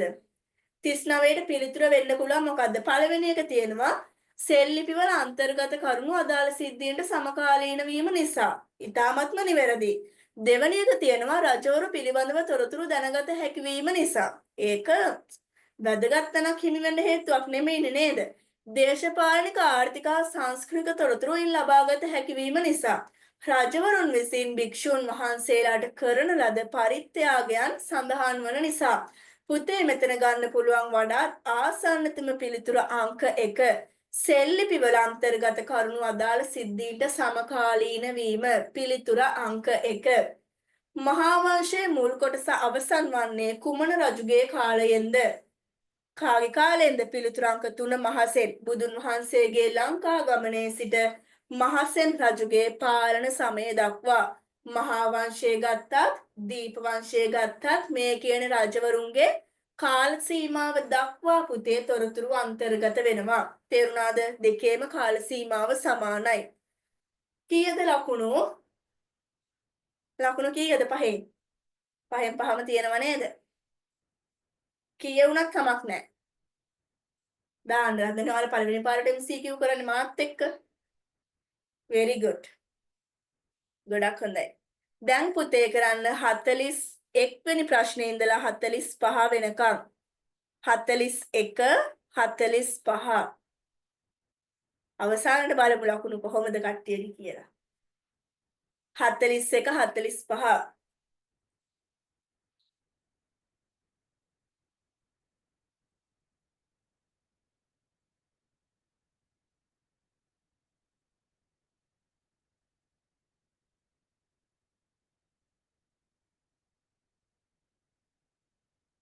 ඒකනේ ඔයාලා දාන මැසේජ් මම මේ බලන්නේ. ඔයාලට කාලේ ගියා දැනුනේවත් නැද්ද? ගොඩක් අය නිකන් අර කියලා එකපාර දානවා වගේ ඔක්කොම ගොඩක් අය මැසේජ් දාලා. අන්තිම ප්‍රශ්න 10ටත් ඇවිල්ලා. ඒකනේ කාලය යනවා දැනෙන්නේ නැහැ. වැඩ කරද්දි එහෙම තමයි. ආසාවෙන් කරනවා නම් අපිට ඒ දේ ඔලුවටත් යනවා. නික දැන් මේ පේපර් එක ඔයාලා අද නිදා ගන්න කලින් තේරුණාද? අද ඔයාලා නිින්දට යන්න කලින් එකපාරක් බලලා යන්න. මේකට වැරදි දරුවෝ ඇති, වැරදි ගොඩක් වෙච්ච දරුවෝ ඇති, ඔක්කොම හරි ගිය දරුවෝත් ඇති. එකපාරක් බලලා නිදා ගන්නද? තේරුණාද? ඒක ඊට පස්සේ ඔයාලගේ ඔලුවට යනවා. දැන් අපි මමත් එහෙමයි ඉස්සර මමත් පොඩි කාලේ පාඩම් කරනකොට පොඩි කියලා නැහැ ලොකුයි කියලා නැහැ දැනුත් තාමත් පාඩම් කරනවා. හොඳද? කරනකොට අමාරු පොයින්ට් එකක් තියෙද්දි මම කරන දේවල් ඔයාලට කියන්නේ අමාරු පොයින්ට් එකක් තියෙද්දි ඒක මම නිදාගන්න යන්න කලින් එක ෆෝන් එකනේ ළඟ තියෙන්නේ නේද? ඇඳට අරගෙන නිදා ගන්න හොඳත් නැහැ. ඒ වුණාට ඉතින් ඕක තියෙන කොට්ටයටනේ ගොඩක්ම. එතකොට ෆෝන් එකට හරි දාගෙන ගිහිල්ලා මම කියවනවා ඒක. පාඩම් කරනවා චුට්ටක්. කියවගෙන ඊට පස්සේ උදේ නැගිට ගමන්ම මතකෙන් ඒක මතක් කරනවා. තේරුණාද? මතකෙන් මතක් කරනවා. ඒක එතකොට ඔටෝම මට පාඩම්. ඔයාලත් ඒක කරන්න. ඒ කියන්නේ අමතක වෙන දෙයක් තියෙයි නම් නිදා ගන්න යන්න කලින් පොඩි එක හරි ලියාගෙන ඒක ඇඳට අරන් ගිහලා පොඩ්ඩක් බලන්න. එකපාරක් බලලා නිදා ගන්න. ඊට පස්සේ උදේ නැගිට ගමන් මේක මතකෙන් කොලේ බලන්නේ නැතිව පුතේ මතකෙන් ඒක කියන්න උත්සාහ කරන්නකො, මතක් කරන්න උත්සාහ කරන්නකො. ඒක ඔයාලට මතක හිටිනවා. ඒක අර නින්ද කියන දේ අවශ්‍යයි. තේරුණාද පුතේ? අවසාන කාලේ විභාගෙ ලඟ වුණාට පස්සේ ඔයාලා නිදි මරන්න යන්න එපා ඕනවට වැඩිය. ඒක ඔයාලව වීක් කරනවා, ගොඩක් දුර්වල කරනවා. තේරුණාද? එහෙම නිදි මරන්න යන්න එපා. පුළුවන් තරම් ඇහැරලා ඉන්න කාල සීමාව තුළ වැඩ ටික කරගන්න. ඔයාලට නිින්ද කියන දේ අත්‍යවශ්‍යයි. ඒ වගේම නිදාගත්තට පස්සේ අපි පාඩම් කරලා ඒ දේ හොඳට මතක හිටිනවා. තේරුණාද? නිින්ද කියන දේ ඕනනේ. දැන් සාමාන්‍යයෙන් පැය 8ක් විතර නිදා ගන්න ඕනේ. මිනිස්සේ නෑ පුතේ මම පුරාවිද්‍යා අංශෙන් නෙමෙයි කරන්නේ. මම ඒ සයිඩ් එකෙනුත් ඉගෙන ගන්නවා. ඒ සයිඩ් එකෙනුත් මම ඉගෙන ගන්නවා. පුරාවිද්‍යා ආකියොලොජි සයිඩ් එකෙනුත් ඉගෙන ගන්නවා. හරිද? එතකොට මේ ඔයාලට පාඩම් කරලා ඒ දේ ගොඩක්ම නිදි මරන්න එපා කියලා කියන්නේ ඒක ඔළුවට හොඳ නැහැ. ඒක ඔයාලව දුර්වල වෙනවා, ස්නායු දුර්වල වෙන්න බලපානවා. ඊට පස්සේ මානසික පීඩනය වැඩි. ඔයාලා හොඳට නිදා ගන්න. නිින්දේදී පුතේ ඔයාලා පාඩම් කරන ඔක්කොම මොලේට යනවා. ඒකත් මොලේ කියන්නේ ගබඩාවක් වගේ. ගිහිල්ලා තැන් ටික පීරනවා, හිස් තැන් ටික පීරනවා. දන්නවද ඒවා? ඒවා කියලා දෙන්නම්කෝ. ඔයාලට ඉස්සරහට යනකොට මතකයේ ගබඩා කරගන්න තැන් තියෙනවා. තේරුණාද? ඒ ටික ඔක්කොම නිින්ද කියන දේ අත්‍යවශ්‍යයි. අපි හරියට පාඩම් කරලා නිින්දක් ගත්තොත් තමයි මේ දේවල් මතකෙට යන්නේ. නිදි මරාගෙන ඊට පස්සේ බේසන් වල කකුල් දාගෙන පාඩම් කරා කියලා වැඩක් නැහැ. තේරුණානේ? එහෙම කරන්න යන්නත් එපා. ඒව බොරු වැඩ. අසනීප වෙනවා ඊට පස්සේ. මොලේන්දර වැට්ටික් කරගෙන යන්න.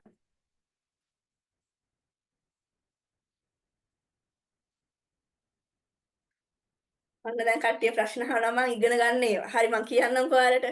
පුතේ හරි. බලා ගන්න 36 වෙනි ප්‍රශ්නේ ඉඳලා බැරි වුණ අය හරි මම ටක් ගාලායි කියන්නම් 36 ඉඳලා 40 වෙනකන් අනිත් අය ඉක්මනට කරලා ඉවර කරගන්න. 36ට පුතේ ආන්සර් 1 ආන්සර් 1 අංක 1. 37ට අංක 4. 37ට අංක 4. 38ට අංක 2. 38ට අංක 2. 39ට අංක 1. 39ට අංක 1. 40ට අංක 3. 40ට අංක 3 මහසෙන්.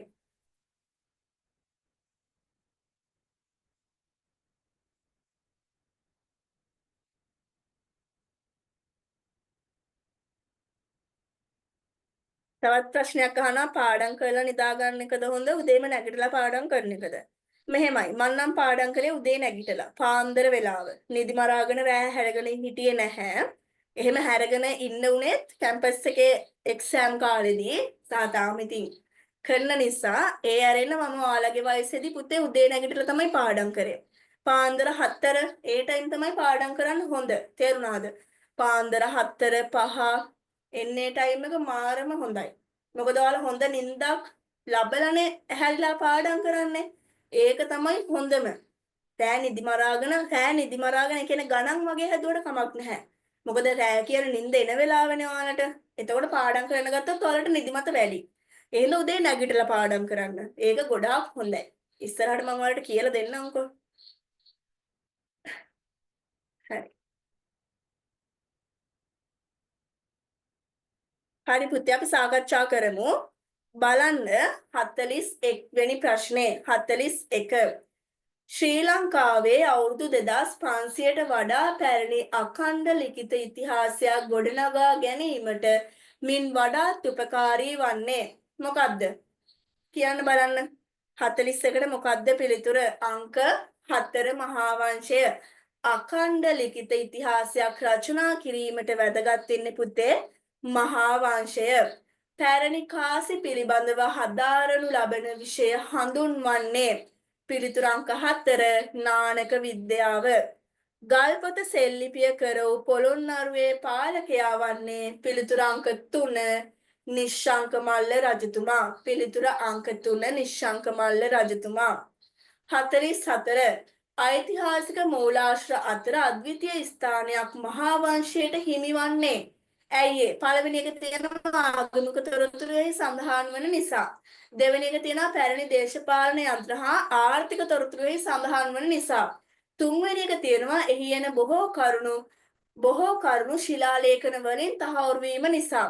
හතරවෙනි එක තියෙනවා ඉතිහාසයේ පිළිබඳව දීර්ඝ විස්තරයක් එහි සඳහන් වීම නිසා. මොකද්ද පිළිතුර? 44ට වෙන්න පුළුවන් ළඟම ආන්සර් එක මොකද්ද? කියන්න බලන්න 44ට පිළිතුර මොකක්ද වෙන්න පුළුවන්? 1 කියනවා 2 කියනවා 3 කියනවා. අද්විතීය ස්ථානයක් හිමි වෙන එකනේ පුතේ අහන්නේ. තේරුණාද? ඇයි අද්විතීය ස්ථානයක් හිමි වෙන්නේ? දැන් මේ කාලේ රචනා වුණ පොත්පත්වල වැඩි වශයෙන්ම සඳහන් වෙන්නේ පුතේ ආගමික තොරතුරු. ඉන් ඔබට ගිහිල්ලා මහා වංශය තුල කරුණු සඳහන් කරලා තියෙනවනේ. නේද පුතේ? මෙතන පිළිතුර වෙන්නේ අංක 2. පැරණි දේශපාලන තන්ත්‍ර සහ ආර්ථික තොරතුරු සඳහන් වීම නිසා අනිත් මූලාශ්‍රත් එක්ක සංසන්දනය කරලා බලනකොට මහා වංශය තුල මෙන්න මේ කියන අංශවලට අදාළවත් පුතේ තොරතුරු සඳහන් වෙලා තියෙනවා. ටේසෑන් කරන්න බලන්න 44 වෙනි ප්‍රශ්නේ හරි දරුවෝ. 44 වෙනි ප්‍රශ්නේ හරි දරුවෝ රේසෑන් කරන්න බලන්න. හැමෝගේ වැරදිද දැන්? නෑ මම දැක්කා පිළිතුරු දාලා තියෙන දරුවෝ ඉන්නවා හරි පිළිතුරු. very good. හරි. අත් පහලට දාන්න. බලන්න ඊළඟට 45 වෙනි ප්‍රශ්නේ. පුතේ 44ට පිළිතුරු අංක 2 බලන්න 45 ඉතිහාසයේ ඉගෙනීමෙන් ලබන දැනුම භාවිතා කළ යුතු ආකාරය වඩාත් නිවැරදිව දැක්වෙන ප්‍රකාශය මින් කවරක්ද? ඉතිහාසයේ ඉගෙන ගැනීමෙන් ලබන දැනුම භාවිතා කළ යුතු ආකාරය. පළවෙනි එක තියෙනවා අතීතයේ තුලින් වර්තමානයේ තේරුම්ගෙන අනාගතයේ ගොඩනගා ගැනීම සඳහා. දෙවැනි එක තියෙනවා අතීතයේ කළ වැරදි නැවත සිදු නොවීමට වග බලා ගැනීම සඳහා. තුන්වෙනි එක තියෙනවා අතීතයේ ජයග්‍රහණ තවදුරටත් පවත්වා ගැනීම සඳහා. හතරවෙනි එක තියෙනවා අතීත ශ්‍රී විභූතිය පිළිබඳව අභිමානයක් ඇති කර ගැනීම සඳහා. පුතේ පිළිතුර අංක 1. අතීතයේ තුලින් වර්තමානයේ තේරුම්ගෙන අනාගතයේ ගොඩනගා ගැනීම සඳහා. very good. ඒක නම් ඔක්කොගෙම හරි. එවපු ආන්සර්ස් වල ඔක්කොම හරි. පහෙන් කීයද? 5යි නේද? very good. Lehansa very good. Mihaly very good. Limsara very good. Jain very good. ඔක්කොම very good. හොඳයි ඔක්කොගෙම තියෙනවා. 4යි 5යි අතර හැමෝගෙම තියෙනවා. හරි පුතේ අවසාන ප්‍රශ්න 5. දැන් වෙලාව ගිහිල්ලා දැනුනේත් නෑනේ. හරි අපි මේ පහත් ඉවර කරමු. හරි. කරන්න බලන්න 46 ඉඳලා 50 වෙනි ප්‍රශ්නේ වෙනකල්. 46 50.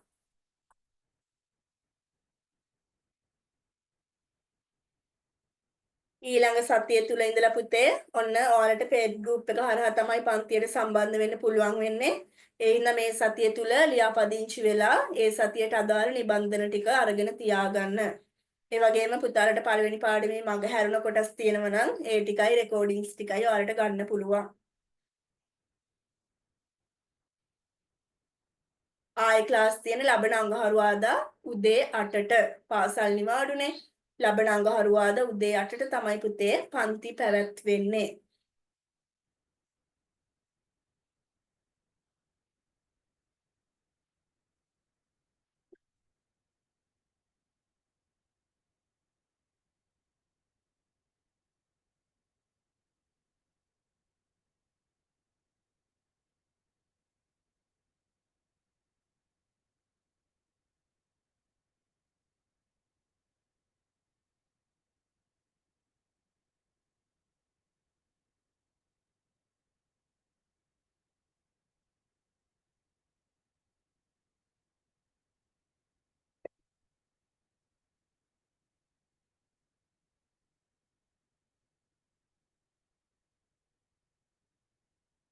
දැන් අද අයියලා කළ වගේ හොඳ රිසර්චයකට යන්න ඕන නම් MCQ 40න් 40 ගන්න ඕන නම් මුලින් ඉඳලම කැපවීමෙන් මහන්සි වෙලා වැඩ කරන්න.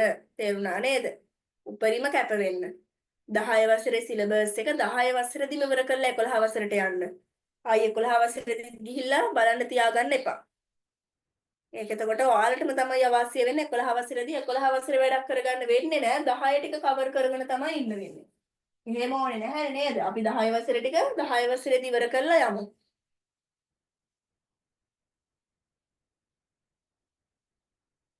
පුතේ ක්ලාස් එක තියෙන සාමාන්‍ය වෙලාව තමයි දැන් ඔයාලට මේ නිවාඩු හින්දානේ මෙහෙම අමතර දවස් දාලා කරන්නේ. පුතාලට ක්ලාස් එක තියෙන්නේ අඟහරුවාදා රාත්‍රී 8ට.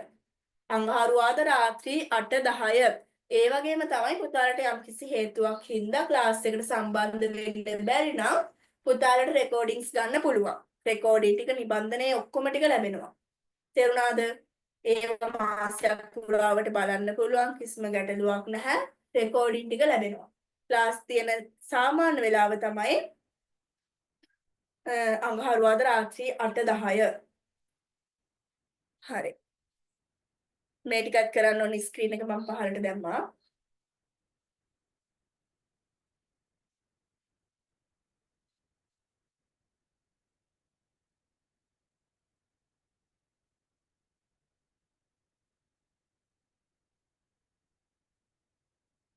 ඒ වගේ පුතාලට YouTube channel එක තියෙනවා. ඒකෙදී අමාරු පාඩම් විස්තර කරලා තියෙනවා, ප්‍රෝග්‍රෑම් තියෙනවා. ඒවත් ගිහිල්ලා බලන්න පුළුවන්.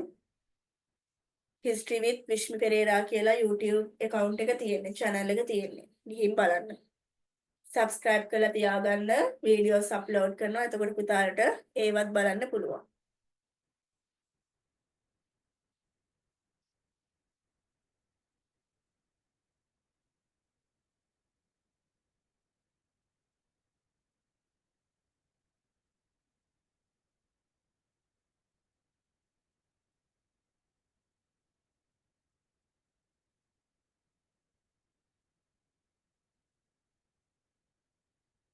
හරිද පුතේ?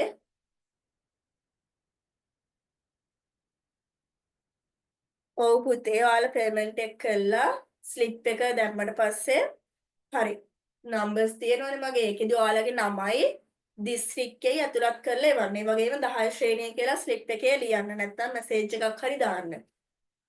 එතකොට ඔයාලා paid group එකට add කරනවා. ඔයාලට මොනවා හරි ගැටලුවක් තියෙනම් අහන්න chat එකට message එකක් දාලා. හරි නේද? අපි සාකච්ඡා කරමු. බලන්න පුතේ 46 වෙනි ප්‍රශ්නේ. 46. ශ්‍රී ලංකාවේ ඉතිහාසය හැදෑරීමට ඇති විදේශීය සාහිත්‍ය මූලාශ්‍ර අතර ග්‍රීක මූලාශ්‍රයක් නොවන්නේ ඉස්සෙල්ලම චීන මූලාශ්‍ර දෙකක් ගැන කිව්වනේ. එතකොට එක භික්ෂුවකගේ වාර්තාවක් මෙතන තියෙනවා. ඒක තමයි පුතේ අදාළ වෙන්නේ නැත්තේ. මොකද්ද පිළිතුර? අංක 2. හියුන් සෑන් භික්ෂුවගේ වාර්තා. පිළිතුර අංක 2. හරි බලන්න. හරි පුතේ, ඔයාලා ක්ලාස් එකට එනකොට ඒ ඩීටේල්ස් ටික මම දෙන්නම්. ඔයාලා මේ මැසේජ් දාන ඒවට තමයි මම මේ පිළිතුරු දෙන්නේ. ඔයාලට අද ක්ලාස් එකෙන් පස්සේ ගෲප්ස් වලට අදාළ මේ විස්තර ටික දානවා. ඒත් එක්කම මතක තියාගන්න මගේ නම්බර් එක සේව් කරලා තියාගන්න. රිපෝට්ස් අදින්න පුළුවන්. ඔයාලා ඉන්න පොදු ගෲප් වලට. තේරුණාද? දැන් paid group වල ඉන්න දරුවන්ට ඒක කිසිම ප්‍රශ්නයක් නැහැ. මොකද paid group එකේ දරුවෝ සහ මම විතරයි ඉන්නේ. පොදු groups වල ඉන්නවා අනවශ්‍ය පුද්ගලයොත් ඇතුළත් වෙලා ඉන්නවා. ලොකු ප්‍රමාණයක් ඉන්නවනේ. රිපෝට්ස් වදිනවා. එතකොට ඔයාලා දන්නේම නැතුව ඔයාලා group එකෙන් අයින් වෙලා යනවා. ඒ හින්දා පුතේ මගේ නම්බර් එක සේව් කරලා තියාගන්න. ඒ වගේ අවස්ථාවක් ආවොත් මට මැසේජ් එකක් දාලා අවශ්‍ය තොරතුරු ටික දැනගන්න. මොකද ඒ වගේම වෙනවා නිතරම. 11 වසරේ ගෲප් වලට නම් දවස ගානේ ඒ දේ සිද්ධ වෙනවා. මොකද ඉන්නවනේ නේද? අමුතු මිනිස්සු. ඒ හේතුව හින්දා මගේ නම්බර් එක සේව් කරලා තියාගන්න. එතකොට ඔයාලට ගැටලුවක් වෙන්නේ නැහැ. ඔයාලම ගෲප් එකෙන් ක්‍රීම් වුණත් ප්‍රශ්නයක් වෙන්නේ නැහැ. මට මැසේජ් එකක් දාන්න. paid group එකට ඇතුළත් වුණාට පස්සේ කොහොමත්ම ප්‍රශ්නයක් වෙන්නේ නැහැ. මොකද ඒකේ ඔයාලයි මමයි විතරක් ඉන්න නිසා. හරි බලන්න පුතේ 47 වෙනි ප්‍රශ්නේ. මෙරටින් හමු වූ විදේශීය කාසි වර්ගයක් නොවන්නේ. අපි දැන් කතා කරනවා දේශීය කාසි මොනවද විදේශීය කාසි මොනවද කියලා. මොනවද පුතේ මෙතනදී විදේශීය කාසි වර්ගයක් නොවන්නේ? ලංකාවෙන් හමු වුණ. පිළිතුර අංක 4 කියුබානු කාසි. පිළිතුර අංක 4 කියුබානු කාසි. ශ්‍රී ලංකාවේ වසර දහස් ගණනක අඛණ්ඩ ඉතිහාසයේ හැදෑරීමේ මූලාශ්‍රයක් ලෙස මහා වංශයෙහි වැදගත්කම වඩාත් නිවැරදිව දැක්වෙන ප්‍රකාශය කුමක්ද? මහා වංශයේ වැදගත්කම වඩාත් නිවැරදිව. මොකද්ද පිළිතුර? පළවෙනි එක තියෙනවා ලිඛිත මූලාශ්‍රයක් ලෙස මහා වංශයේන සියලු තොරතුරු නිවැරදි ලෙස සැලකිය හැකිය. එහෙම බෑ. මොකද මහා වංශයේ පරිච්ඡේද 37 11ක්ම වෙන් කරලා තියෙනවා දුටු ගැමුණුට. අපිට ඒක අනුමත කරන්න බෑ. ලංකාවේ කොච්චර රජවරු හිටියද? එතකොට 11ක්ම දුටු ගැමුණුට වෙන් කළා හරියනවද නැහැ. ඒකෙන් පක්ෂපාතීත්වය පිළිබඳව අදහසක් තියෙනවා. දෙවෙනි එක තියෙනවා පැරණි රජවරුන් පිළිබඳව තොරතුරු පමණක් නිවැරදිව දැක්වෙන මූලාශ්‍ර ග්‍රන්ථයක් ලෙස මහා වංශයේ වැදගත් වේ. ඒක අපිට ගන්නත් බෑ. තුන්වෙනි එක. ඒකට පුතාලා ආන්සර්ස් දාන්න කීයද කියලා බලන්න. තුන්වෙනි එක මහා වංශයේ එන බොහෝ තොරතුරු අනිකුත් මූලාශ්‍ර වලින් තහවුරු වන හේයින් ලිඛිත ඓතිහාසික මූලාශ්‍රය ග්‍රන්ථයක් ලෙස වැදගත්ය. හතරවෙනි එක බලන්න. මහා නාම නම් තෙරුන් වහන්සේ නමක විසින් රචිත හේයින් ආගමික ඉතිහාසය පිළිබඳව තොරතුරු පමණක් නිවැරදිව දැක්වෙන මූලාශ්‍රයක් ලෙස වැදගත්ය. නෑ පුතේ මහා වංශය ගත්තාම ආගමික තොරතුරු දේශපාලනික සමාජ සංස්කෘතික ආර්ථික හැම ක්ෂේත්‍රයකම තොරතුරු තියෙනවා. පිළිතුර අංක 3. මහා වංශයෙන් බොහෝ තොරතුරු අනිකුත් මූලාශ්‍ර වලින් තහවුරු වන නිසා මේක ලිඛිත ඓතිහාසික මූලාශ්‍රයක් ලෙස බොහෝම වැදගත් වෙනවා. 49. පහත සඳහන් මූලාශ්‍ර අතරින් චීන දේශාටන භික්ෂුන් වහන්සේ නමක් වන පාහියන් හිමිගේ දේශාටන වාර්තාව. පාහියන් හිමි කියලා කියන්නේ ශ්‍රී ලංකාවට වැඩම කළ තොරතුරු රචනා කරපු භික්ෂුන් වහන්සේ නමක්. හේවුන්සාන් භික්ෂුව කියලා කියන්නේ ශ්‍රී ලංකාවට වැඩම නොකොට තොරතුරු රචනා කරපු භික්ෂුවක්. මොකද්ද පිළිතුර? පිළිතුර අංක 3 බෞද්ධ රාජධානි පිළිබඳ විස්තරය. පිළිතුර පුතේ අංක 3. පිළිතුර අංක 3 බෞද්ධ රාජධානි පිළිබඳ විස්තරය. පුතේ 48ට පිළිතුර අංක 3. 48ට පිළිතුර අංක 3. හරි බලන්න අවසාන ප්‍රශ්නේ. ඔන්න දැන් අපි අවසාන ප්‍රශ්නෙට අවිල්ලා තියෙන්නේ. ක්‍රිස්තු වර්ෂ 12 වන සියවසේ මෙරට ඉතිහාසයේ හැදෑරීමට වැදගත් වන පනා කඩුව තඹසන්නස ලියවන ලද රජතුමා කවුද? පනා කඩුව තඹසන්නස. පිළිතුර අංක 3. පළමුවන විජේබාහු රජතුමා. පළමුවන විජේබාහු රජතුමා. තමාට කුඩා කල ආරක්ෂාව සැපයූ සිත්නාරුබිම බුදල්නාට කළගුණ සැලකීමක් වශයෙන් තමයි පුතේ මේ පනා කඩුව තඹසන්නස පළවෙනි විජේබාහු රජතුමා විසින් රචනා කරලා තියෙන්නේ. සිත්නාරුබිම බුදල්නාට කළගුණ සැලකීමක් වශයෙන්. පුතේ 48ට පිළිතුර අංක 3. 48ට පිළිතුර අංක 3. වසම රජතුමාගේ වල්ලිපුරම් රන්සන්නස ඊට පස්සේ නිශ්ශංක මල් රජතුමාගේ ගල්පොත ශිලාලිපිය. හරි පුතේ දැන් බලන්න 50න් ලකුණු කීයද කියලා. 50න් කීයද කියලා. ඔන්න දැන් ලකුණු ටික දාගෙන යනවා. මරු. දැන් මට බලන්න වෙලාවකුත් නැහැ. බලන්න වෙලාවකුත් නැහැ. කොහොම ඉන්න chat එක උඩට යනකම්.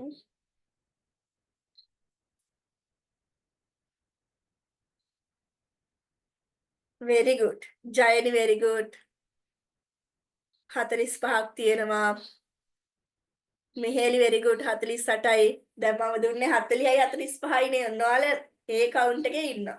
good මරු. නිම්සාරිනි very good 48යි. නිල්ෂි නේද? ඉමායා very good ලකුණු 46යි. නෙතුමි very good 45යි. තිනුලි very good. නෙතුවිනි very good. ලකුණු කියන්නේ නැතුව මම very good කියලා කියනකො ඔයාලගේ ඔක්කොම ලකුණු හොඳයි. ඊට පස්සේ විනෝදි very good. දහැමි very good. දැන්ට හම්බුනේ 48 මට වැඩිම. Ishara very good. චතුනි very good. Chamudi very good. විශ්විනි very good. Jayani very good. හර්ෂා very good. හැමෝටම very good තමයි මට කියන්න තියෙන්නේ. චාතුලි very good. දැන් මම නම් ඔක්කොම කියන්නේ නෝ නේද? හරි ඔහොම ඉන්නකො. නෙතුමිනි very good. හිරුන්දි very good. තරුෂිකා very good.